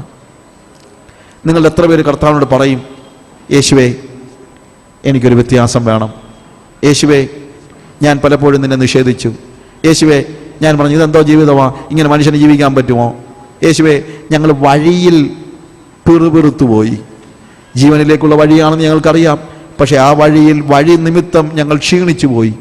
ഞങ്ങൾ ചിന്തിച്ചു ഇവിടെ സുഖങ്ങളൊന്നുമില്ലല്ലോ, ഇവിടെ സുഖിക്കാൻ പറ്റത്തില്ലല്ലോ, ഇവരൊക്കെ എങ്ങനെയാ, എന്തോ രസമായി ജീവിതത്തിൽ, ആത്മീയം, പാട്ട്, പ്രാർത്ഥന എന്നൊക്കെ പറഞ്ഞ് എന്തോ രസം, നിത്യത എന്ന് പറഞ്ഞാൽ എന്തോ രസം എന്ന് പറഞ്ഞ് ഞങ്ങൾ പലപ്പോഴും അതിനെ ബെലിറ്റിൽ ചെയ്തു. ഞങ്ങളോട് ക്ഷമിക്കണേ കർത്താവേ. ഇന്നിപ്പോൾ അതാണ് യാഥാർത്ഥ്യമെന്ന് ഞാൻ മനസ്സിലാക്കുന്നു. എനിക്ക് നിന്നെ വേണം, ഞാൻ നിങ്ങളിലേക്ക് നോക്കുന്നു. Look to Jesus and be radiant. അവങ്കിലേക്ക് നോക്കിയാൽ നിങ്ങൾ പ്രകാശിതരായിത്തീരും. ഇന്ന് ഈ രാത്രിയുടെ യാമത്തിൽ ഞാൻ ചോദിച്ചോട്ടെ, ലോകത്തിലേക്കുള്ള നമ്മുടെ നോട്ടം മാറ്റി, പണത്തിലേക്കുള്ള നമ്മുടെ നോട്ടം മാറ്റി, പദവികളിലേക്കുള്ള നമ്മുടെ നോട്ടം മാറ്റി, യേശുവിങ്കലേക്ക് നോക്കുവാൻ, പ്രകാശിതരായി തീരുവാൻ എത്ര പേര് ആഗ്രഹിക്കുന്നുണ്ട്? അവിടെ കരങ്ങളെ ഒന്ന് ഉയർത്തുമോ? I am going to pray for you. നിങ്ങൾക്ക് വേണ്ടി പ്രാർത്ഥിക്കാൻ ഞാൻ ആഗ്രഹിക്കുകയാണ്. കർത്താവെ, ഇന്ന് വരെയും ലോകത്തിലേക്ക് നോക്കി ഞാൻ ജീവിച്ചു, എന്നാൽ ഇന്ന് കർത്താവെ ഞാൻ എൻ്റെ നോട്ടം മാറ്റുകയാണ്. ഞാൻ സറൗണ്ടിങ്സ്, ഞാൻ സാഹചര്യങ്ങളിലേക്ക് നോക്കി കർത്താവെ, ഇനി ഞാൻ സാഹചര്യങ്ങളുടെ കല്ല നോക്കുന്നത്. Hallelujah. I look unto you, O God. കർത്താവെ, ഞാൻ നിന്നിലേക്ക് നോക്കുന്നു. എൻ്റെ മുഖം പ്രകാശിതമായി തീരുമെന്ന് എനിക്കറിയാം. ഹല്ലേലൂയ. ഇന്ന് രാത്രി ഞാൻ ഉറപ്പ് തരുന്നു പ്രിയമുള്ളവരെ, നിങ്ങളുടെ മുഖം പ്രകാശിതമായി തീരും. നിങ്ങൾക്ക് നിത്യജീവനിലേക്ക് പ്രവേശിക്കാൻ കഴിയും. അത് അനുഭവിച്ച ഒരു എളിയ പാപിയായ മനുഷ്യനാണ് ഞാൻ. ഈ എളിയവൻ നിലവിളിച്ചു, യഹോവ കേട്ടു, അവൻ്റെ സകല കഷ്ടങ്ങൾ അവനെ വിടുവിച്ചു. എൻ്റെ അനുഭവമാണത്. ഇവിടെ ഇരിക്കുന്ന അനേക വ്യക്തികളുടെ അനുഭവമാണത്. ആരെങ്കിലും ഉണ്ടെങ്കിൽ ഞാൻ പറയട്ടെ, ഈ മരുഭൂമിയിൽ നിങ്ങൾ വാസ്തവത്തിൽ ജീവന്റെ അപ്പത്തെ നിഷേധിച്ച് അഗ്നിസർപ്പത്തിന്റെ കൊത്തേറ്റ് മരിക്കുന്നതിനിടയാകരുത്. യേശു കർത്താവ് വെറും മനസമാധാനമല്ല തരുന്നത്, അവൻ തരുന്നത് യാഥാർത്ഥ്യമാണ്. അവൻ നിങ്ങൾക്ക് വിരോധമായിരുന്ന ആ മരണത്തിന്റെ ശക്തികളെ, മരണത്തിന്റെ അധികാരിയായിരുന്ന പിശാചിനെ സ്വന്തം മരണം കൊണ്ട് തോൽപ്പിച്ചിട്ട്, ഹല്ലേലൂയ, നിങ്ങൾക്ക് ദോഷമുണ്ടാക്കാവുന്ന ആ മൂർഖൻ പാമ്പിനെ തല്ലിക്കൊന്നിട്ടാണ് അവൻ നിങ്ങളോട് പറയുന്നത്, ഇനി പേടിക്കണ്ട. യേശുവിൻ്റെ വാക്കുകൾ, യേശുവിന് മാത്രമേ അത് പറയാൻ ലോകത്തിൽ അവകാശമുള്ളൂ. ലോകത്തിലെ ഒരു മതത്തിനും മത നേതാക്കൾക്കും ഇനി പേടിക്കേണ്ട എന്ന് പറയാനുള്ള അവകാശമില്ല. അവരുടെ വാക്കൊക്കെ പാഴ്വാക്കാണ് പ്രിയമുള്ളവരെ. കാര്യം മരണത്തെ തോൽപ്പിച്ചവന് മാത്രമേ ഇനി പേടിക്കേണ്ട എന്ന് പറയാൻ അവകാശമുള്ളൂ. ഹല്ലേലൂയ. കരങ്ങളെ താഴ്ത്തിടാം. ഒരു ചോദ്യം കൂടെ ഞാൻ ചോദിക്കുന്നു. യേശുവിനെ ഇതുവരെയായും വേണ്ട രീതിയിൽ അറിയാതെ,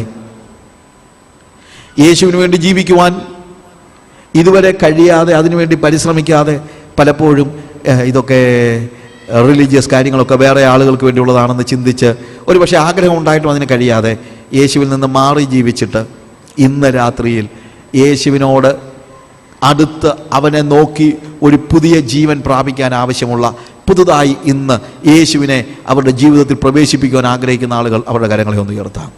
പുതുതായി യേശുവിനെ അവരുടെ ജീവിതത്തിലേക്ക് പ്രവേശിപ്പിക്കുവാൻ ആഗ്രഹിക്കുന്ന ആളുകൾക്കൊരു കരങ്ങളെ ഉയർത്താം.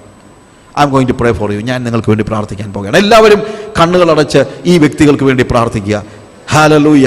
അവർ യേശുവിൻ്റെ അവരുടെ ജീവിതത്തെ കൊടുക്കാൻ, ഇന്ന് അവരുടെ സകല കഷ്ടങ്ങളിൽ നിന്നും അവരെ വിടുവിക്കുന്ന, നിത്യ നരകത്തെ അവരെ വിടുവിക്കുന്ന യേശുവിലേക്ക് അവർ കരങ്ങളെ ഉയർത്തിയിരിക്കുകയാണ്. അവർ യേശുവിലേക്ക് നോക്കുകയാണ്. എല്ലാവരും പ്രാർത്ഥിക്കുക. I'm going to pray for them. കർത്താവേ, ഞാൻ ഈ പ്രിയ സഹോദരങ്ങൾക്ക് വേണ്ടി പ്രാർത്ഥിക്കുന്നു. ഇന്ന് രാത്രിയിൽ അവരുടെ ജീവിതത്തിന്റെ ഒരു വലിയ വ്യതിയാനത്തിന്റെ ദിവസമാകട്ടെ. ഇന്ന് രാത്രിയിൽ കർത്താവേ, യേശുവിനെ അറിയുവാൻ തക്കവണ്ണം, യേശുവിനെ അനുഭവിക്കുവാൻ തക്കവണ്ണം, കർത്താവ് ജീവന്റെ അപ്പമായ യേശുവിനെ ഭക്ഷിക്കുവാൻ തക്കവണ്ണം, അങ്ങനെ മരണത്തിന്മേൽ അധികാരമുള്ളവരായി തീരുവാൻ തക്കവണ്ണം, ഹേ മരണമേ നിന്റെ ജയം എവിടെ ചോദിക്കുവാൻ അവരുടെ ജീവിതത്തിൽ ഒരു വലിയ ശക്തി കൊടുക്കണമേ കർത്താവേ.